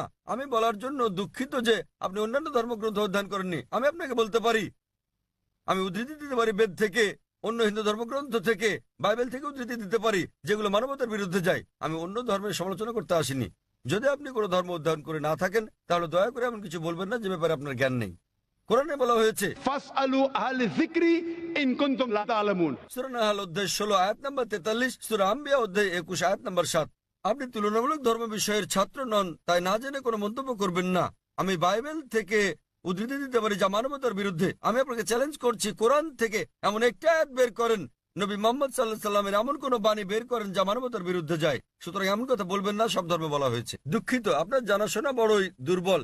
আমি আপনাকে যা বলার চেষ্টা করছি, মানবতা মানে ঠিক আছে, আপনি কেবল স্ট্যান্ডার্ড 2-3 আছেন। আর আমি যা বলছি তা কেবল স্কুল পাস নয়, কেবল স্নাতক পাস নয়, বুঝতে হবে স্নাতকোত্তর পাস হতে হবে আপনাকে। ইসলাম মানে উচ্চ পর্যায়ে, কেবল মানবতার কোনো পর্যায় নেই। ভালো মানুষ না হলে কোনো মুসলমান ভালো মুসলমান হতে পারবে না। আমি আপনাকে চ্যালেঞ্জ করছি, ইসলামের এমন একটা দিক আপনি বলতে পারেন যা মানবতার বিরুদ্ধে যায়। যৌক্তিক পটভূমি, যৌক্তিক কারণ আপনার জানা না থাকতে পারে ইসলাম কেন এমন অনুশাসন জারি করলো, আর আপনি ভাবতে পারেন সেটা মানবতার বিরুদ্ধে। ঠিক যেমন আপনারা বলেন, ডাক্তার আমাকে ইঞ্জেকশন দিচ্ছে, ইঞ্জেকশনে যন্ত্রণা দিচ্ছে, ওই ইঞ্জেকশন তো আপনার ভালোর জন্য। আপনারা বলেন ডাক্তার আমার পেট কেটে ফেলেছেন, তিনি তো পেট কেটেছেন আপনাকে জীবন বাঁচানোর জন্য। সুতরাং ডাক্তার যা জানেন আপনি তা জানেন না। যদি আমার জন্য দুটো পছন্দ থাকে, স্ট্যান্ডার্ড 2 কিংবা 3 পাস করা অথবা স্নাতকোত্তর কোর্স করা, সেক্ষেত্রে আমি স্নাতকোত্তর কোর্সই করব। কেন মাত্র স্ট্যান্ডার্ড 2-3? মানবতা ভালো, কিন্তু ইসলাম তার চেয়ে অনেক বেশি ভালো। আপনার প্রশ্নের ব্যাপারে বলতে গেলে, আমি মুসলিম পরিবারে জন্ম নিয়েছি বলে আমি ইসলামকে অনুমোদন করছি। আমি আপনাকে বলছি, আপনাকে চ্যালেঞ্জ করছি, যদি কেউ আমাকে প্রমাণ দিতে পারে অন্য যে কোনো ধর্ম, আমি প্রধান ধর্মগুলোর বেশিরভাগই অধ্যয়ন করেছি এবং আমার মনে হয় ইসলাম সবচেয়ে যুক্তিগ্রাহ্য, মানুষের সবচেয়ে সেরা ধর্ম মানবতার। এটাই একমাত্র ধর্ম যাতে মানবতার জন্য সমাধান রয়েছে। আল্লাহ বলেন সূরা আলে ইমরান অধ্যায় নম্বর 3 আয়াত নম্বর 19, إن الدين عند الله الإسلام। সর্বশক্তিমান ঈশ্বরের কাছে একমাত্র গ্রহণযোগ্য ধর্ম ইসলাম। আর আপনার জানার জন্য বলছি, আপনার যুক্তি অত্যন্ত নাজুক। আপনি কি জানেন আমাদের 30 জনেরও বেশি আলেমের মধ্যে যারা বিশ্বের বিভিন্ন দেশের নাগরিক, তাদের 10 জনেরও বেশি মুসলিম পরিবারে জন্মগ্রহণ করেননি? আপনি কি তা জানেন? আমি এটা উত্তর জানতে চাই আপনার কাছে, আপনি কি জানেন এই মঞ্চে বক্তৃতা দানকারী 30 জনের মধ্যে 10 জনেরও বেশি মুসলিম হিসেবে জন্মগ্রহণ করেননি? আপনি জানেন? হ্যাঁ, আমি হতে পারে আমি আপনাকে বলছি। জিজ্ঞেস করছি, আপনি কি তা জানেন? না, আমি হ্যাঁ তা অথবা জানি না না। বলেন। তাহলে আপনার পুরো যুক্তি তো অসার। বিশ্বের বিভিন্ন দেশের 30 জন বক্তার মধ্যে 10 জনের বেশি আমেরিকান, 4-5 জন কানাডার, কয়েকজন ইউকের, মালয়েশিয়ার আছেন, সৌদি আরবের, সংযুক্ত আরব আমিরাতের, সোমালিয়ার এবং সুদানের বক্তা রয়েছেন, এবং এদের মধ্যে 10 জনেরও বেশির জন্ম অমুসলিম পরিবারে। তারা বেড়ে ওঠার পর কেউ কিশোর বয়সে গ্রহণ করেছেন ইসলাম, কেউ 20-এর কোঠায় গ্রহণ করেছেন ইসলাম, কেউ বা 30-এর কোঠায় গ্রহণ করেছেন। আর আল্লাহ তাদের হেদায়েত দান করেন, তারা নিজেদের পছন্দে মুসলিম হয়েছেন। সুতরাং আপনার যুক্তি, মুসলিম পরিবারে জন্মগ্রহণের কারণে আমি ইসলাম পছন্দ করি, এসব লোক জন্মগ্রহণ করেননি মুসলিম পরিবারে। তারা খ্রিস্টান পরিবারে জন্মেছেন, তারা অমুসলিম পরিবারে জন্ম নিয়েছেন, তারা ইসলাম পছন্দ করেছেন। কেন? কারণ তারা অধ্যয়ন করেছেন, তারা অন্যান্য ধর্ম অধ্যয়ন করেছেন এবং বুঝতে পেরেছেন ইসলাম জীবনের শ্রেষ্ঠ পন্থা। আমি আপনাকে অনুরোধ করছি, আপনি মানবতা সম্পর্কে পড়েন, ইসলাম সম্পর্কে জানেন এবং বের করতে চেষ্টা করেন ইসলামের কোন বিষয়টা মানবতার বিরুদ্ধে যায়। তাহলে আপনি জানতে পারবেন সবচেয়ে ভালো ধর্ম। আমি আপনার ধর্ম সম্পর্কে জিজ্ঞেস করছি না, আমি আপনাকে সর্বোত্তম ধর্মটা গ্রহণ করতে বলছি। এবং জীবনের সর্বোত্তম পথ, মানবতার একমাত্র সমাধান হচ্ছে ইসলাম। ধন্যবাদ। হ্যাঁ বোন, পেছনের দিকে। আসসালামু আলাইকুম। আমার দুটি প্রশ্ন আছে। প্রথমটি হচ্ছে, মুসলমান মেয়েরা ইসলাম ধর্ম অনুসরণ করে কেন অমুসলিমদের বিয়ে করতে পারে না? আমার আরো একটি প্রশ্ন আছে, ইসলামে এটা সিদ্ধ যে একজন পুরুষ 4 বার বিয়ে করতে পারেন। দ্বিতীয় বিয়ের ক্ষেত্রে প্রথম স্ত্রীকে কি জানাতে হয়, নাকি না জানিয়েই দ্বিতীয় বিয়ে করা যায়? বন্ধুটা প্রশ্ন করলেন, তিনি প্রশ্ন করলেন, প্রথম প্রশ্নটা হচ্ছে তার জানা মতে ইসলামে এটা আবশ্যক যে দ্বিতীয় স্ত্রী গ্রহণের আগে প্রথম স্ত্রীর অনুমতি নিতে হয়। এবং তার প্রথম প্রশ্নটা হচ্ছে যে ইসলামে কেন একজন পুরুষ অমুসলিম কোনো মেয়েকে বিয়ে করতে পারে না। আপনার প্রথম প্রশ্ন দুঃখিত, অনুযায়ী প্রশ্নটি এরকম যে মুসলিম পরিবারে জন্মগ্রহণকারী একটি মেয়ে কোনো অমুসলিমকে বিয়ে করে ইসলাম ধর্ম অনুসরণ করতে পারে কিনা। মুসলিম পরিবারে জন্মগ্রহণকারী কোনো মেয়ে কেন অমুসলিম পুরুষদের বিয়ে করে ইসলাম ধর্ম অনুসরণ করতে পারে না? কারণটা হচ্ছে এটা আমাদের স্রষ্টা আল্লাহ সুবহানাহু ওয়া তাআলার নির্দেশের বিপরীত। আল্লাহ বলেছেন পবিত্র কোরআনে সূরা বাকারা অধ্যায় নম্বর 2 আয়াত নম্বর 221 যে তোমরা মুশরিককে বিয়ে করো না যতক্ষণ না সে ঈমান আনে, মূর্তি পূজারীকে বিয়ে করো না, অবিশ্বাসীকে বিয়ে করো না যতক্ষণ না সে ঈমান আনে। এমনকি যারা ঈমান এনেছে তারা যদি কৃতদাস হয়, যারা ঈমান আনেনি তাদের চেয়ে ওই ঈমানদার অনেক অনেক ভালো। যদিও ওই মুশরিক মানুষ, ওই অমুসলিম তোমাদের মুগ্ধ করে, তবুও এমনকি যদি সে বিশ্বের সেরা সুন্দর পুরুষ হয়, সবচেয়ে ধনী ব্যক্তি হয়, আর সে যদি অমুসলিম হয় তার চেয়ে একজন মুসলিম পুরুষ, সে কালো কুৎসিত কৃতদাস হলেও অনেক অনেক বেশি ভালো। একইভাবে তার বলা হয়েছে যে একজন পুরুষ কোনো নারী ঈমান না আনা পর্যন্ত তাকে বিয়ে করবে না। একজন মুসলিম নারী যদি কৃতদাস হয় তবুও সে ওই মোহনীয় অমুসলিম নারী অপেক্ষা অনেক ভালো। আর যৌক্তিক কারণটা হচ্ছে বোন যে কোনো গাড়ি বা কোনো বাহনের একটি চাকা যদি হয় বাইসাইকেলের আর অপর চাকাটি হয় ট্রাকের, তাহলে কি সেটা চলবে? স্বাভাবিক যে চলবে না। 4টি চাকার সবকটি সমান হতে হবে। এবং আপনি আরো জানতে চেয়েছেন অমুসলিমকে বিয়ে করে মুসলিম মেয়ে কি ভালো মুসলিম হতে পারবে? কারণটা হচ্ছে যে ইসলাম ধর্মে আমরা চাই আমাদের স্বামী কিংবা স্ত্রী, আমাদের জীবন সঙ্গীরা তারাও জান্নাতে যাক। এখন স্ত্রী জান্নাতে যাওয়ার পথ খুঁজে পেল, স্বর্গে যাওয়ার পথ খুঁজে পেল, এবং সে ইসলাম ধর্ম অনুসরণ করে জান্নাত পেল। তাকে অনুসরণ করতে হবে কোরআন এবং সহিহ হাদিস। এখন ভাবুন তো, যখন স্ত্রী জানতে পারলো যে সে জান্নাতে যাচ্ছে এবং তার স্বামী যিনি প্রতিমা পূজা করছেন, যিনি ইসলাম ধর্ম বিশ্বাস করেন না, তিনি যাচ্ছেন দোজখে। পরকালের জীবনের তুলনায় বোন এই জীবন খুবই ছোট জীবন। এই জীবনে বোন আপনি হয়তো স্বামীর সঙ্গে 20 বছর, 30 বছর, 40 বছর, 50 বছর কাটাবেন, 60 বছর। পরকালের জীবন হলো অনন্ত জীবন। তাহলে সেই মহিলা তো স্বার্থপর। একজন ভালো মুসলিম বা ভালো মুসলিমা, একজন ভালো মুসলমান পুরুষ কিংবা নারী চাইবেন তার জীবন সঙ্গী, তার স্বামী কিংবা স্ত্রীও জান্নাতে যাক। সুতরাং এটাই কারণ, এজন্যই স্বামী এবং স্ত্রী দুজনেরই মুসলমান হওয়া জরুরি। আপনার দ্বিতীয় প্রশ্নের ব্যাপারে বলি, মুসলিম পুরুষের দ্বিতীয় স্ত্রী গ্রহণের আগে প্রথম স্ত্রীর অনুমতি নেয়ার বাধ্যবাধকতা আছে কি না। নিকাহনামায় উল্লেখ না থাকলে এটা আবশ্যকীয় নয়। যদি নিকাহনামায় উল্লেখ থাকে, বিয়ের চুক্তিতে উল্লেখ থাকে, যদি স্ত্রী বলে থাকেন যে আমি জীবিত থাকা পর্যন্ত তুমি দ্বিতীয় স্ত্রী গ্রহণ করবে না, তখন এটা আবশ্যকীয়। যদি নিকাহনামায় না থাকে এটা, তাহলে আবশ্যকীয় নয়। তবে অন্তত তাকে অবহিত করতে হবে। কেন? দ্বিতীয় স্ত্রী গ্রহণের নিয়মের এটা একটা অংশ বলতে পারেন। কোরআনে বলা হয়েছে সূরা নিসা অধ্যায় 4 আয়াত নম্বর 3, তোমাদের পছন্দের নারীদের বিয়ে করো 2, 3 বা 4 জনকে, তবে সুবিচার করতে না পারলে একজনকে। তাহলে একাধিক বিয়ের ক্ষেত্রে অন্যতম একটা দিক হচ্ছে স্ত্রীদের মধ্যে সুবিচার করতে হবে। তো যদি প্রথম স্ত্রীকে এটা না জানান, তাদের মধ্যে সুবিচার করবেন কিভাবে? তখন হয়তো আপনি মিথ্যে বলবেন, অফিসের কাজে যাচ্ছেন, বোম্বের বাইরে যাচ্ছেন ইত্যাদি বলতে পারেন। কিন্তু যদি আপনি দ্বিতীয় বিয়ে করেন, প্রথম স্ত্রীর অনুমতি নেওয়া সেখানে আবশ্যকীয় না হলেও উভয় স্ত্রীর মধ্যে সমান আচরণের কথা ভেবে আপনাকে অন্তত বিষয়টা থেকে জানাতে হবে। আশা করি উত্তরটা পেয়েছেন বোন। ধন্যবাদ। হ্যাঁ ভাই, আপনার নাম এবং আপনার প্রশ্ন। হ্যাঁ, হ্যালো ডক্টর জাকির নায়েক, আমার নাম মাহেন্দ্র কুমার এবং আমি একজন MBA পাস, ফোর্টে থমাস কুকের হয়ে কাজ করি। আমার প্রশ্ন নন ভেজিটেরিয়ান খাদ্য সংক্রান্ত। ইসলামে কি এর অনুমতি আছে? পশু পাখি জীবিত প্রাণী, আপনি কি একে সহিংসতা বলে মনে করেন না? আমার দ্বিতীয় প্রশ্ন, নন ভেজ খাদ্য গ্রহণ কি ইসলামে বাধ্যতামূলক এবং প্রকৃত নিরামিষভোজী ব্যক্তি কি ইসলাম অনুসরণ করতে পারেন? ভাই মহেন্দ্র কুমার খুব সুন্দর একটা প্রশ্ন করেছেন। তিনি বললেন যে ইসলামে আপনারা ননভেজ খাবার খাবেন, আপনারা প্রাণী হত্যা করবেন। কেন ইসলাম ধর্ম প্রাণী হত্যা করার অনুমতি দেয় এবং একজন মুসলমান কি প্রকৃত নিরামিষভোজী হতে পারেন? ভাই, এই প্রশ্নের উত্তর দেওয়ার আগে আমি আপনাকে বলতে চাই, একজন মুসলমান প্রকৃত নিরামিষভোজী হয়েও খুব ভালো একজন মুসলমান হতে পারেন। এটা বাধ্যতামূলক নয় ইসলামে যে আপনাকে ননভেজ খেতেই হবে, এটা বাধ্যতামূলক নয়। তবে যেহেতু কোরআনে আল্লাহ বলেছেন এবং আমাদেরকে অনুমতি দিয়েছেন ননভেজ খাদ্য গ্রহণের জন্য, সূরা মাইদা অধ্যায় 5 আয়াত 1 এখানে বলা হয়েছে যে তোমরা চতুষ্পদ জন্তু খাও যা তোমাদের জন্য হালাল করা হয়েছে। সূরা নাহল অধ্যায় 16 আয়াত 5 উল্লেখ করা হয়েছে যে তোমরা গো মহিষাদের মাংস ভক্ষণ করতে পারো।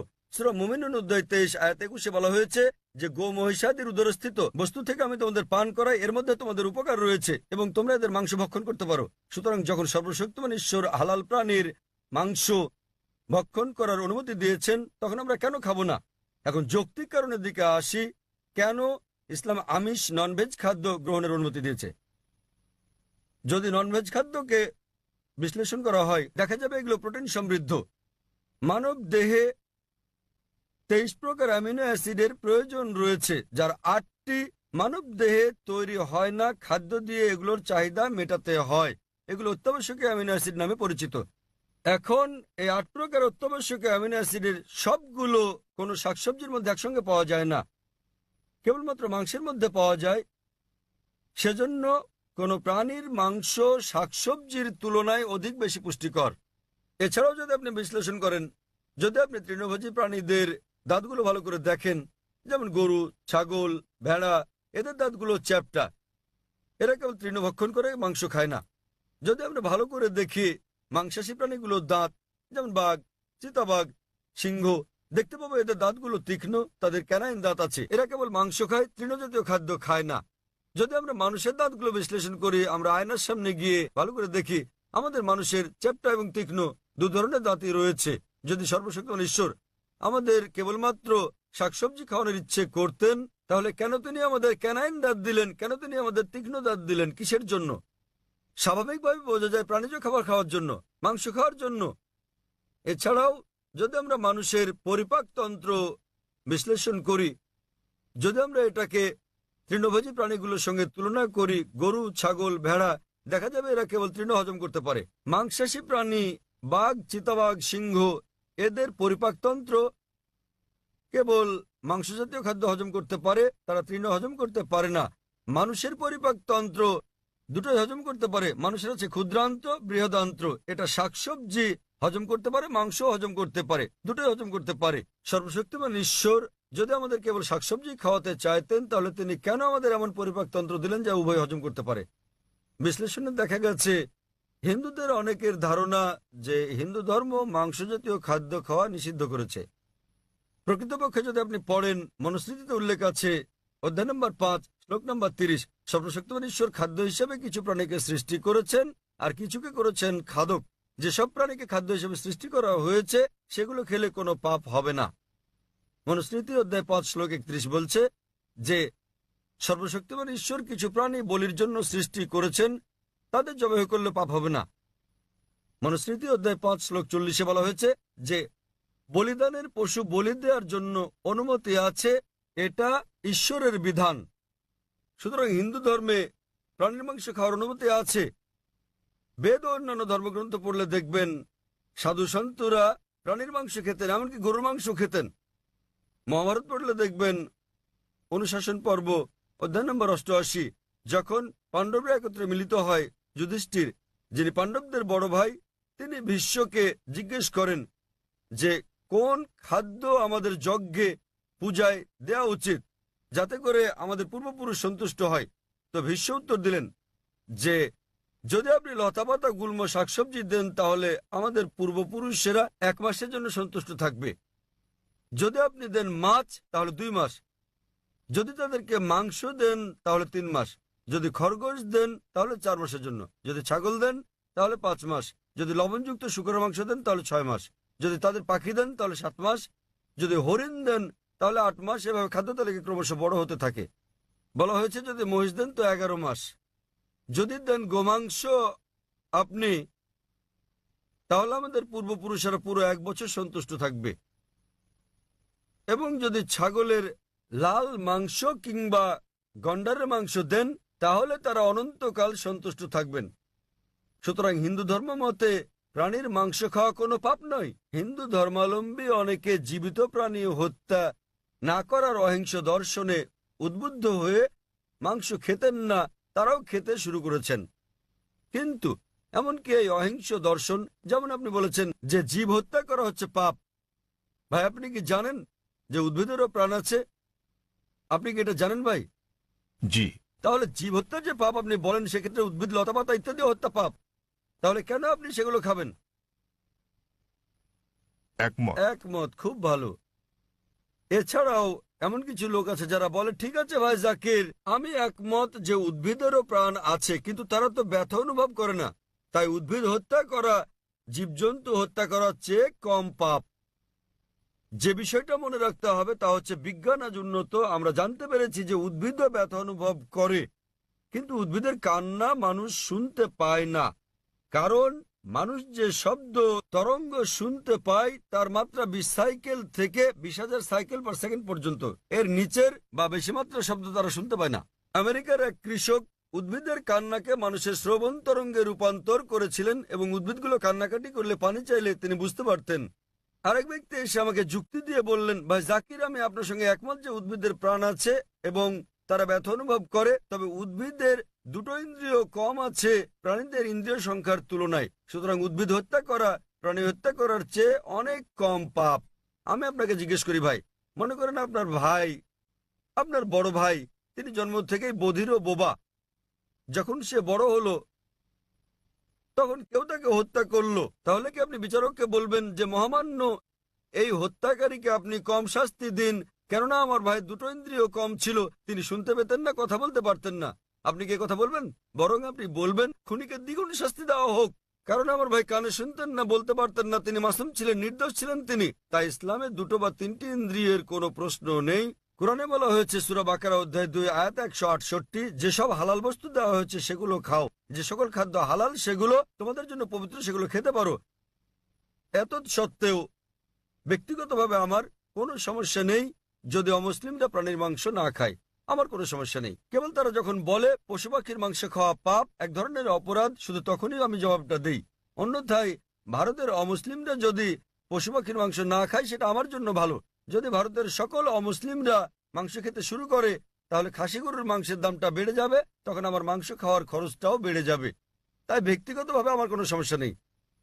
আশা করি ভাই আপনি উত্তরে সন্তুষ্ট হয়েছেন। হ্যাঁ নিশ্চয়ই স্যার। সুতরাং এখন আপনি চাইলে একজন ভালো নিরামিষভোজী হতে পারেন, আবার চাইলে আমিষভোজীও হতে পারেন। মাংস খেলে আপনি আরো সুস্বাস্থ্যের অধিকারী হবেন। আপনি খেতে পারেন, তবে আপনি প্রকৃত নিরামিষভোজী হতে চাইলে তাতেও কোনো পাপ নেই। আশা করি উত্তরটা পেয়েছেন ভাই। হ্যাঁ বোন, আপনার প্রশ্ন। স্যার, আমি ডক্টর কল্পনা। আমার প্রশ্ন, ইসলাম আত্মীয়ের মধ্যে বিবাহ সমর্থন করে কি না? আপনি জানেন, চিকিৎসা বিজ্ঞানে অনেক জন্মগত অস্বাভাবিকতার কারণ হচ্ছে স্বগোত্রে বিবাহ, অর্থাৎ আত্মীয়ের মধ্যে বিবাহ। বোন প্রশ্ন করলেন যে ইসলাম কি স্বগোত্রে বিয়ে, নিকটাত্মীয়দের মধ্যে বিয়ের অনুমতি দেয়?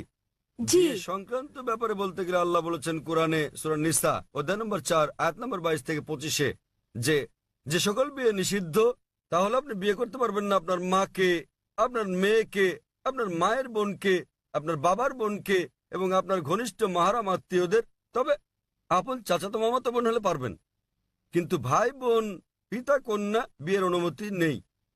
আপন চাচাতো মামাতো হলে অনুমতি আছে। আজ বিজ্ঞান আমাদের বলছে যদি আপন ভাই বোনে বিয়ে হয় সেক্ষেত্রে অস্বাভাবিকতার সম্ভাবনা অনেক বেশি থাকে, জন্মগত সমস্যা হতে পারে।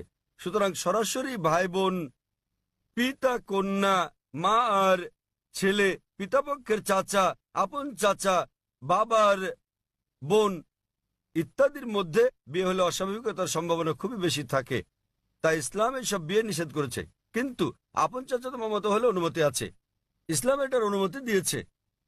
আর বিজ্ঞান আজ আমাদের বলছে এমনকি চাচাতো মামাতো ফুফাতো ভাই বোনের ক্ষেত্রেও এর সম্ভাবনা আছে, তবে খুবই কম। জন্মগত সমস্যা হতে পারে যদি দুই ব্যক্তি, পুরুষ মহিলা অপরিচিত হয়, তারা যদি পরস্পরের আগে থেকেই আত্মীয় নাও হয় তবুও জন্মগত সমস্যা হতে পারে। তাহলে বোঝা যাচ্ছে জন্মগত সমস্যা কেবল আত্মীয়ের মধ্যেই হয় না, তবে সমস্যা অত্যাধিক বেশি থাকে সরাসরি আপন ভাই বোন, বাবা অথবা মা, আপন চাচা হলে। আপন চাচাতো মামাতো ফুফাতো ভাই বোনের মধ্যে সম্ভাবনা কিছুটা বেশি অপরিচিতের তুলনায়, তবে পার্থক্যটা খুবই ক্ষীণ। তবে আহমদ শাকরের মতো এরকম একটা হাদিস আছে যে হাদিসে প্রিয় নবী বলেছেন যে অব্যাহতভাবে বংশানুক্রমে আপন চাচাতো মামাতো ফুফাতো ভাই বোনের মধ্যে বিয়ে করো না। তাই বংশানুক্রমে আপন আত্মীয়দের মধ্যে বিয়ে অব্যাহত রাখলে সমস্যা হতে পারে। অন্যথায় এমনকি মেডিকেল সায়েন্স বলছে বংশানুক্রমিক না হলে সমস্যা নেই, তবে যদি আপন কাজিনদের মধ্যে বিয়ে অব্যাহত রাখা হয়, যেমন ধরেন কাজিন আবারও কাজিন আবারও কাজিন, তাহলে সম্ভাবনা কিছুটা বাড়ে। এমনিতে সাধারণভাবে কোনো সমস্যা নেই। আশা করি বোন উত্তরটা পেয়েছেন। আপনাকে ধন্যবাদ। হ্যাঁ ভাই, 1 নম্বর মাইক। আসসালামু আলাইকুম জাকির ভাই। আমার স্যার নাসির স্যার গুরু আমাকে আপনার সঙ্গে পরিচয় করিয়ে দিয়েছিলেন। তিনি পেশায় একজন শিক্ষক। আমি প্রথমবার আপনার বক্তৃতা শুনেছিলাম আজাদ ময়দানে, এবং বিষয় ছিল হিন্দু ধর্ম ইসলামের সাদৃশ্য সমূহ। আমার নাম দীপেন শেঠ এবং আমি একটি কনস্ট্রাকশন কোম্পানিতে কাজ করি। আমার সহকর্মীদের সঙ্গে বিভিন্ন বিষয়ে যুক্তিতর্ক হয়েছে, আমরা বিভিন্ন বিষয়ে আলোচনা করেছি, এবং প্রশ্ন হচ্ছে মোঘল আমলে তারা হিন্দু ধর্মগ্রন্থ রদবদল করেছে এবং সে কারণেই ধর্মগ্রন্থে কিছু কিছু রেফারেন্স ও এই জাতীয় কিছু জিনিস দেখা যায়। এটা কি অত্যুক্তিমূলক না বাস্তবসম্মত? দয়া করে এ ব্যাপারে কিছু আলোকপাত করুন, ধন্যবাদ। ভাই খুব সুন্দর একটা প্রশ্ন করলেন যে মোগলরা যখন ভারতবর্ষে আসে তারা হিন্দু ধর্মগ্রন্থে কিছু রদবদল করে, এটা কি অতিকথামূলক না বাস্তব? আমি যতদূর অধ্যয়ন করে জেনেছি এটা একটা কল্পকাহিনী। এমন কিছু বিষয় আছে যা হিন্দুরা বলে যে ধর্মগ্রন্থে এসেছে। উদাহরণস্বরূপ হিন্দু শব্দটা কোনো হিন্দু ধর্মগ্রন্থে ছিল না আরবরা ভারতে আসার আগে। হিন্দু প্রকৃতপক্ষে একটা ভৌগোলিক সংজ্ঞা। হিন্দু শব্দটা প্রথমে আরবরা ব্যবহার করে, যখন তারা ভারতবর্ষে আসে তখন তারা বলতো হিন্দি হিন্দি। এমনকি বর্তমানেও আমি যখন সৌদি আরবে যাই তারা আমাকে বলে হিন্দি হিন্দি এসেছেন, আমি একজন হিন্দি। হিন্দি মানে এটা একটা ভৌগোলিক সংজ্ঞা সিন্ধু উপত্যকায় বসবাসকারী জনগণের, এটা কোনো ধর্মীয় সংজ্ঞা নয়। সে কারণে জওহরলাল নেহরু বলেছেন হিন্দু শব্দটি আগে দেখা যায়নি হিন্দু ধর্মগ্রন্থে আরবরা ভারতবর্ষে আসার আগ পর্যন্ত। তবে প্রশ্নানুসারে মোগলরা হিন্দু ধর্মগ্রন্থে রদবদল করেছে। 1 নম্বর পয়েন্ট, এ ব্যাপারে আমি যতদূর জেনেছি মোগলরা হিন্দু ধর্মগ্রন্থে রদবদল করেনি। ঠিক, এখন যদি আমি আপনার সঙ্গে একমত হই যে মোগলরা হিন্দু ধর্মগ্রন্থে পরিবর্তন করেছে, তাহলে সেটা বাদ দিয়ে দেন, তাই তো করা উচিত নাকি? তা আপনি যদি একমত হন যে ধর্মগ্রন্থ পরিবর্তিত হয়েছে, তাহলে সেগুলো এখন ত্যাগ করুন। আপনারা কি পরিবর্তিত ধর্ম মানতে চান? বরং সেটা মেনে চলুন যেটা পরিবর্তিত হয়নি, এই কোরআন।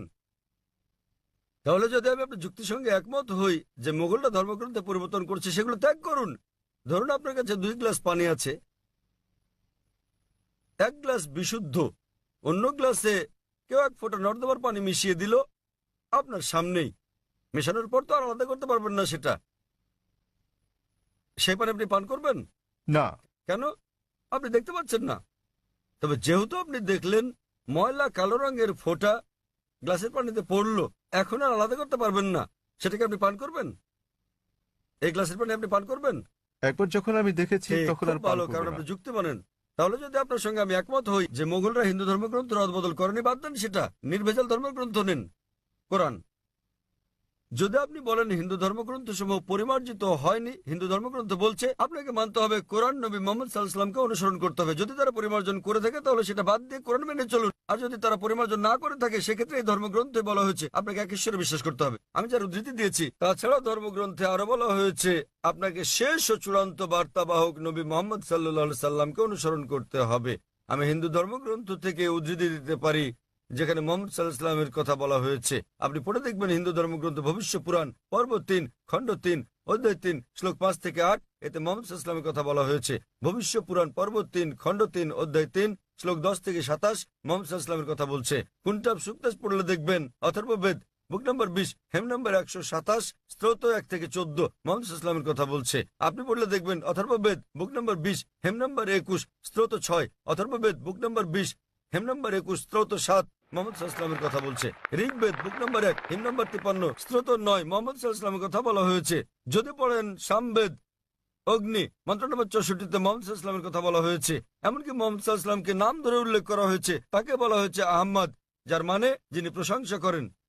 দেখুন সামবেদ উত্তরচিক মন্ত্র নম্বর 1500, সামবেদ ইন্দ্র অধ্যায় নম্বর 2 মন্ত্র নম্বর 152, যজুর্বেদ অধ্যায় নম্বর 31 স্তোত্র 18, ঋগ্বেদ বুক নম্বর 8 হেম নম্বর 6 মন্ত্র নম্বর 10, অথর্ববেদ বুক নম্বর 8 হেম নম্বর 5 মন্ত্র নম্বর 16, অথর্ববেদ বুক নম্বর 20 হেম নম্বর 126 মন্ত্র নম্বর 14। এমনকি তাকে উল্লেখ করা হয়েছে মোহাম্মদ নামে। তাকে বলা হয়েছে নরসংসা। নরসংসা মানে নর মানে মানুষ, সংসা মানে প্রশংসা, যিনি প্রশংসার যোগ্য, প্রশংসিত। আপনি নরসংসা শব্দকে আরবি করলে সেটা হবে মোহাম্মদ। তাকে নরসংসা হিসেবে মোহাম্মদ নামে উল্লেখ করা হয়েছে অনেক জায়গায়। ঋগ্বেদ বুক নম্বর 1 হেম নম্বর 13 মন্ত্র নম্বর 3, ঋগ্বেদ বুক নম্বর 1 হেম নম্বর 18 মন্ত্র নম্বর 9, ঋগ্বেদ বুক নম্বর 1 হেম নম্বর 106 মন্ত্র নম্বর 4, ঋগ্বেদ বুক নম্বর 1 হেম নম্বর 142 মন্ত্র নম্বর 3, ঋগ্বেদ বুক নম্বর 2 হেম নম্বর 3 মন্ত্র নম্বর 2, ঋগ্বেদ বুক নম্বর 5 হেম নম্বর 5 মন্ত্র নম্বর 2, ঋগ্বেদ বুক নম্বর 7 হেম নম্বর 2 মন্ত্র নম্বর 2, ঋগ্বেদ বুক নম্বর 10 হেম নম্বর 182 মন্ত্র নম্বর 2, যজুর্বেদ অধ্যায় 20 স্তোত্র 37, যজুর্বেদ অধ্যায় 21 স্তোত্র 31, যজুর্বেদ অধ্যায় 21 স্তোত্র 55, যজুর্বেদ অধ্যায় 20 স্তোত্র 37, যজুর্বেদ অধ্যায় 20 স্তোত্র 57, যজুর্বেদ অধ্যায় 28 স্তোত্র 2, যজুর্বেদ অধ্যায় 28 স্তোত্র 19, যজুর্বেদ অধ্যায় 28 স্তোত্র 42। আমি শুধুমাত্র হিন্দু ধর্মগ্রন্থে উল্লেখিত মোহাম্মদ সাল্লাল্লাহু আলাইহি ওয়াসাল্লামের আরো রেফারেন্স উল্লেখ করতে পারি। তাহলে আপনাদের ধর্মগ্রন্থ বলছে যে ঈশ্বর একজন, তোমরা কেবল তার উপাসনা করো এবং তোমাদেরকে অনুসরণ করতে হবে সর্বশেষ পয়গম্বরকে। এমনকি আপনাদের হিন্দু ধর্মগ্রন্থে বলা হয়েছে কল্কি অবতার, যা সর্বশেষ ও চূড়ান্ত নবী মোহাম্মদ সাল্লাল্লাহু আলাইহি সাল্লাম সম্পর্কে বলছে। বলা হয়েছে তার মায়ের নাম হবে সুমতি অর্থাৎ আমিনা, যা মোহাম্মদ সাল্লাল্লাহু আলাইহি সাল্লামের মায়ের নাম। হিন্দু ধর্মগ্রন্থে বলা হয়েছে তার পিতার নাম হবে বিষ্ণু ইয়াস মানে ঈশ্বরের গোলাম অর্থাৎ আব্দুল্লাহ, যা মোহাম্মদ সাল্লাল্লাহু আলাইহি সাল্লামের পিতার নাম। এতে বলা হয়েছে তিনি জন্মগ্রহণ করবেন সাম্বালাই, শান্তির স্থান অর্থাৎ মক্কায়। তিনি জন্মগ্রহণ করবেন মক্কার গোত্রপ্রধানের ঘরে, আর আমরা জানি তিনি জন্মগ্রহণ করেন কুরাইশ বংশে। তার 4 জন সঙ্গী থাকবে অর্থাৎ সাহাবীদের কথা বলা হয়েছে। আমি এরকম অনেক বলে যেতে পারবো এই কল্কি অবতার সম্পর্কে। তিনি আসবেন, তিনি হবেন সর্বশেষ পয়গম্বর নবী মোহাম্মদ সাল্লাল্লাহু আলাইহি সাল্লাম। আমি আপনার কাছে জানতে চাই ভাই, আপনি কি এক ঈশ্বরে বিশ্বাস করেন? হ্যাঁ। আপনি কি বিশ্বাস করেন যে প্রতিমা পূজা বলতে কিছু নেই? হ্যাঁ, আমি প্রতিমা পূজায় বিশ্বাস করি না, আজাদ ময়দানে আপনার বক্তৃতা শোনার পর থেকে। মাশাআল্লাহ। সুতরাং আপনি জানেন ওইসব ব্যাপারে আমার ধারণা স্পষ্ট, এবং অনেক সময় ধরে আমি আপনার বক্তব্য শুনেছি, তাতে আমার মনে প্রশ্ন জেগেছে, আমি তার উত্তর জানতে চেয়েছি, তাই সেটা শুনতে তাহলে চেয়েছি। আপনি বিশ্বাস করেন যে নবী মোহাম্মদ সর্বশেষ ও চূড়ান্ত পয়গম্বর? হ্যাঁ, আমি লা ইলাহা ইল্লাল্লাহু মুহাম্মাদুর রাসূলুল্লাহ বিশ্বাস করি। মাশাআল্লাহ। হ্যাঁ। মাশাআল্লাহ। আমার ধারণা অনেক স্পষ্ট, এবং মাশাআল্লাহ, আল্লাহ আপনাকে পুরস্কৃত করুন। আমি আপনাকে ধন্যবাদ জানাই অন্তর থেকে। আপনি ভালো কাজ করছেন, আমাদের মতো সব মানুষের ভুল ধারণা দূর করে মাশাআল্লাহ, দিচ্ছেন। আল্লাহ আপনাকে পুরস্কৃত করুন। এবং ইসলামে যে নিজের ইচ্ছাকে আল্লাহর কাছে সমর্পণ করে সেই মুসলিম। যদি আপনি নিজের ইচ্ছাকে সমর্পণ ঠিক করেন একদম আল্লাহর ঠিক কাছে। স্যার, আপনার বক্তব্যে বাধা দেওয়ার জন্য দুঃখিত। তবে যখন লোকেরা আমাকে প্রশ্ন করে কি আপনার ধর্ম কি, এবং আপনি জানেন আমি গুজরাটি ভাষায় কথা বলি, যখন তারা আমায় জিজ্ঞেস করে আমার ধর্ম কি, যখন আমি আপনার বক্তব্য শুনলাম, আপনি জানেন মুসলমানের সংজ্ঞা হচ্ছে যে ব্যক্তি আল্লাহ সুবহানাহু ওয়া তাআলার কাছে আত্মসমর্পণ করে, এবং সেই কারণে আমি তাদেরকে বলি আপনি জানেন আমি একজন মুসলমান।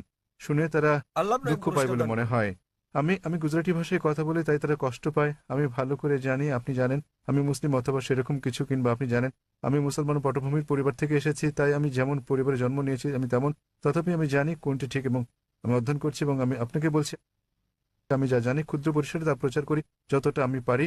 ধন্যবাদ স্যার। ধন্যবাদ ভাই, আমি সত্যিকারেই আপনার প্রশংসা করি এবং আল্লাহ আপনাকে জান্নাত দান করুন। আপনার যে কোনো জিজ্ঞাসা, যে কোনো প্রশ্ন থাকলে আমাদের সঙ্গে যোগাযোগ করলে খুশি ধন্যবাদ। হব। আপনাকে অনেক ধন্যবাদ। ধন্যবাদ। আমরা পুরুষদের শাড়ির মাঝের দিক থেকে পরবর্তী প্রশ্নটি নিতে পারি। আমাদের আর একটি বা দুটি প্রশ্ন নেওয়ার সময় আছে। আসসালামু আলাইকুম স্যার, আমার নাম অজয় বৈষ্ণব। আমি আপনার ক্যাটারিং এ ভিআইপি লাউঞ্জে কাজ করি।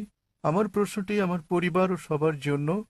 সকল গ্রন্থে লেখা হয়েছে ঈশ্বর একই রকম ও ঈশ্বর একজন। তাহলে যখন আমি আপনাকে বলি আসসালামু আলাইকুম, তখন আপনি আমায় বলতে পারেন হারি ওম কিংবা হারি ওম শান্তি। আসসালামু আলাইকুম মানে আপনার উপর শান্তি বর্ষিত হোক, এবং ওম শান্তি মানেও আপনার উপর শান্তি বর্ষিত হোক। তাহলে কেন আপনি ওম শান্তি বলতে পারছেন না? ভাই প্রশ্ন করলেন যে আমরা বলি আসসালামু আলাইকুম মানে আপনার উপর শান্তি বর্ষিত হোক, ওম শান্তি মানে আপনার উপর শান্তি বর্ষিত হোক। শান্তিতে কোনো সমস্যা নেই, সমস্যা হচ্ছে ওম। সমস্যা কি স্যার? এই ওম হিন্দুরা ভাবে ওম মানে ঈশ্বর। ওম শান্তিতে কোনো সমস্যা নেই। যদি ভাষান্তর করেন আসসালামু আলাইকুম আপে শান্তি হোক, কোনো সমস্যা নেই। শান্তি সমস্যা নেই, পিস কোনো সমস্যা নয়, সালাম কোনো সমস্যা নয়। সমস্যাটা হচ্ছে ওম। আমাদের বুঝতে হবে যে আমরা বলি আপনার উপর শান্তি বর্ষিত হোক, আমরা সেজন্য আল্লাহকে অনুরোধ করছি। ওম অপর একটা ধারণা, এক্ষেত্রে মানুষের বিভিন্ন রকম ধারণা রয়েছে। তাই আপনি যদি বলেন আপনার উপর শান্তি বর্ষিত হোক, তাতে কোনো সমস্যা নেই। কিন্তু যখনই আপনি বলেন ওম, তখন জনমনে একটা নেতিবাচক চিত্র চলে আসে। ওম কথাটি হিন্দু ধর্মের, এটা কোনো দেবতার ব্যাপারে কিছু হতে পারে, কোনো মূর্তি আছে, সে কারণেই সমস্যাটা। ভিন্ন দিকে না গিয়ে স্পষ্ট করে বলা ভালো। তাই কেবল শান্তি বলাই কোনো সমস্যা নেই। আরবিতে আমরা বলি আসসালামু আলাইকুম আপনার উপর শান্তি বর্ষিত হোক, বাংলায় কিংবা আপে শান্তি হোক। যখনই আপনি শান্তির সঙ্গে ওম যোগ করেন, তখন বোঝে আপনার স্রষ্টা ছাড়া অন্য কেউ সেটা দেবেন, সেখানেই সমস্যা। আমি আশা করি আপনার উপর শান্তি রয়েছে ভাই। হ্যাঁ স্যার, আশা আপনাকে করি আপনি ধন্যবাদ। শান্তিতে বসবাস করেন। স্যার, জি স্যার, ধন্যবাদ ভাই। বিদায়। ভাই ও বোনেরা, দয়া করে অপেক্ষা করুন। ডক্টর জাকির পরবর্তী প্রশ্নের জবাব দেওয়ার পর আমরা দোয়া করব। হ্যাঁ ভাই, আমার নাম কৈলাস, আমি একজন নাস্তিক। আমার প্রশ্ন, কেন মুসলমানরা বিশ্বাস করে যে যিশু পিতা ছাড়া জন্ম নিয়েছেন, যেখানে কোরআনে বলা হয়েছে যে আল্লাহ বলেছেন তিনি স্বর্গমর্তের স্রষ্টা, কি করে সঙ্গী ছাড়া তার পুত্র জন্ম নিল? ভাই প্রশ্ন করলেন যে মুসলিমরা বিশ্বাস করে যে যীশুখ্রিস্ট তার উপর শান্তি বর্ষিত হোক জন্মগ্রহণ করেন পিতা ছাড়াই, কিন্তু কোরআনে বলা হয়েছে কি করে সর্বশক্তিমান ঈশ্বর স্ত্রী ছাড়াই পুত্র লাভ করলেন। ঈসা আলাইহিসসালামের বিস্ময় কোরআন বলছে সূরা আলে ইমরান অধ্যায় 3 আয়াত নম্বর 47, যখন মরিয়ম আলাইহিসসালাম বলেন মাদার মেরি কি করে আমার একটি পুত্র সন্তান হবে যখন কোনো পুরুষ আমাকে স্পর্শ করেনি, তখন উত্তর দেন ফেরেশতা জিবরাইল, فإذا قضى أمرا فإنما يكون فيكون। যখন আল্লাহ কোনো কিছু করার ইচ্ছা করেন তখন তিনি বলেন হওয়ার অমনি হয়ে যায়। একই রকম কথা সূরা আলে ইমরান অধ্যায় 3 আয়াত নম্বর 59 আল্লাহ বলেছেন إن مثل عيسى عند الله كمثل آدم خلق من تراب ثم قال له كن فيكون।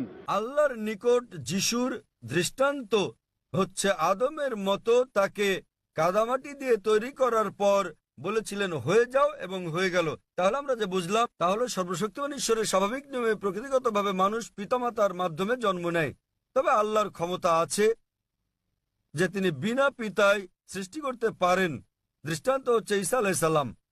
অপর বিশ্বের পিতামাতা ছাড়াই তিনি মানুষ সৃষ্টি করেছেন। দৃষ্টান্ত আদম আলাইহিস সালাম, তারপর শান্তি বর্ষিত হোক। কিন্তু কোরআনের আয়াতে বলা হয়েছে যে সর্বশক্তিমান ঈশ্বরের কোনো পুত্র নেই, তার কোনো সঙ্গী নেই, তার কোনো স্ত্রী নেই। এছাড়া কোরআনে আরো বলা হয়েছে যে যদি আল্লাহ সন্তান গ্রহণ করতেন তাহলে বলুন আমি প্রথম তার সামনে মাথা নত করতাম। এর অর্থ এই নয় যে আল্লাহর পুত্র আছে। এখানে বলা হয়েছে আল্লাহর সন্তান গ্রহণের প্রশ্নই আসে না, কারণ সন্তান গ্রহণ জৈবিক ক্রিয়া, এটা নিম্ন স্তরের প্রাণীর যৌন ক্রিয়া। আর এ কারণেই আল্লাহ সন্তান গ্রহণ করবেন না। আল্লাহর কোনো স্ত্রীরও প্রয়োজন নেই। স্ত্রীর প্রয়োজন আমাদের মানুষের, যৌন ক্রিয়া নিম্ন শ্রেণীর প্রাণীর ক্ষেত্রে প্রযোজ্য। সুতরাং কোরআনের এই সবায়াত অনুযায়ী যদি আল্লাহর পুত্রের প্রয়োজন হতো তাহলে আমি প্রথম তার সামনে মাথা নত করতাম। বলা হয়েছে আল্লাহর কোনো পুত্র থাকতে পারে না, আল্লাহর কোনো স্ত্রীও প্রয়োজন নেই। তাই কোরআনের এই সবায়াতে বোঝানোর চেষ্টা করা হয়েছে আল্লাহর স্ত্রী আছে, পুত্র আছে, এসব বলে আল্লাহকে হেয় করো না। পরম দয়ালু আল্লাহর সন্তান কিংবা স্ত্রী থাকা তার মর্যাদার বিপরীত। ওয়াখিরু দাওয়ানা আলহামদুলিল্লাহি রাব্বিল আলামিন। আর কয়েক মিনিট আমরা দোয়া করব ভাইদের অনেকগুলো প্রশ্নের দৃঢ়, প্রতিশ্রুতিশীল, অবাধ ও আস্থাশীল জবাব প্রদানের জন্য। আমি ধন্যবাদ জানাচ্ছি ডক্টর জাকির নায়েককে। তিনি আরো অনেক প্রশ্নের, বিশেষ করে মুসলমান ভাই ও বোনদের অনেকের প্রশ্নের জবাব দেওয়ার সময় পাননি। আমার অনুরোধ রইল, প্রতি রোববার আমাদের প্রশ্ন উত্তর অধিবেশন হয়ে থাকে, দয়া করে নিঃসংকোচে এখানে আসুন। এবং অনেক সময় ডক্টর জাকির নিজে প্রশ্ন উত্তরের এই অধিবেশনে প্রশ্নের জবাব দিয়ে থাকেন। নিঃসংকোচে আসুন এবং আপনার প্রশ্ন জিজ্ঞাসা করুন, অথবা আপনি প্রশ্ন লিখে ইসলামিক রিসার্চ ফাউন্ডেশনে ইমেইলে পাঠাতে পারেন, অথবা আমাদের স্বেচ্ছাসেবকদের সঙ্গে যোগাযোগ করলে তারা আপনাদের ভালো দিক নির্দেশনা দেবেন। জাজাকাল্লাহ খায়ের সুন্দর বক্তব্যের জন্য। এখন আমরা আমাদের কারি, ইসলামের চমৎকার দায়, আপনারা তার পিতা, রাজ্য ক্রিকেটের ব্যবসায়ী পুঁজিপতি আব্দুর রহমান আল বুখাতিরকে চেনেন। তারই পুত্র, অত্যন্ত প্রসিদ্ধ কারি, আন্তর্জাতিক খ্যাতি সম্পন্ন অন্যতম কারি ও দায়ী শেখ সালাহ আব্দুর রহমান আল বুখাতিরকে এই অধিবেশনের সমাপনী দোয়া পেশ করার আহ্বান জানাব। ভাই ও বোনেরা, সংযুক্ত আরব আমিরাতের শেখ সালাহ আল বুখাতির।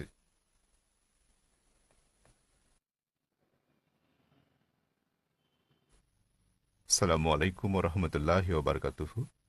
আমি দোয়া পাঠ করার পর সম্মানিত দর্শক শ্রোতাদের আমিন বলার জন্য অনুরোধ করছি। আল্লাহ আমাদের দোয়া কবুল করুন। اللهم أنت أحق من ذكر وأحق من عبد وأنصر من ابتغي وأرأف من ملك وأجود من سئل وأوسع من أعطى. أنت الملك لا شريك لك والفرد لا ند لك. كل شيء هالك إلا وجهك لن تطاع إلا بإذنك ولن تعصى إلا بعلمك. تطاع فتشكر وتعصى فتغفر. أقرب شهيد وأدنى حفيظ. حلت دون النفوس وأخذت بالنواصي وكتبت الآثار ونسخت الآجال. القلوب لك مفضية والسر عندك علانية. الحلال ما أحللت والحرام ما حرمت والدين ما شرعت والخلق خلقك والعبد عبدك وأنت الله الرؤوف الرحيم. نسألك أن تجعل اجتماعنا هذا اجتماعا مرحوما وتفرقنا من بعده تفرقا معصوما وألا تجعل فينا ولا معنا شقيا ولا محروما. اللهم إنا نسألك الجنة وما قرب إليها من قول وعمل ونعوذ بك من النار وما قرب إليها من قول وعمل. اللهم إنا نسألك من خير ما سألك منه نبيك محمد صلى الله عليه وسلم وعبادك الصالحون ونعوذ بك من شر ما استعاذك منه نبيك محمد صلى الله عليه وسلم وعبادك الصالحون. اللهم اجعل لنا وللمسلمين من كل هم فرجا ومن كل ضيق مخرجا ومن كل بلاء عافية. اللهم فرج هم المهمومين من المسلمين ونفس كرب المكروبين واقض الدين عن المدينين واشف مرضانا ومرضى المسلمين برحمتك يا أرحم الراحمين. اللهم أصلح لنا ديننا الذي هو عصمة أمرنا وأصلح لنا دنيانا التي فيها معاشنا وأصلح لنا آخرتنا التي فيها معادنا واجعل الحياة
شربة لا نظمأ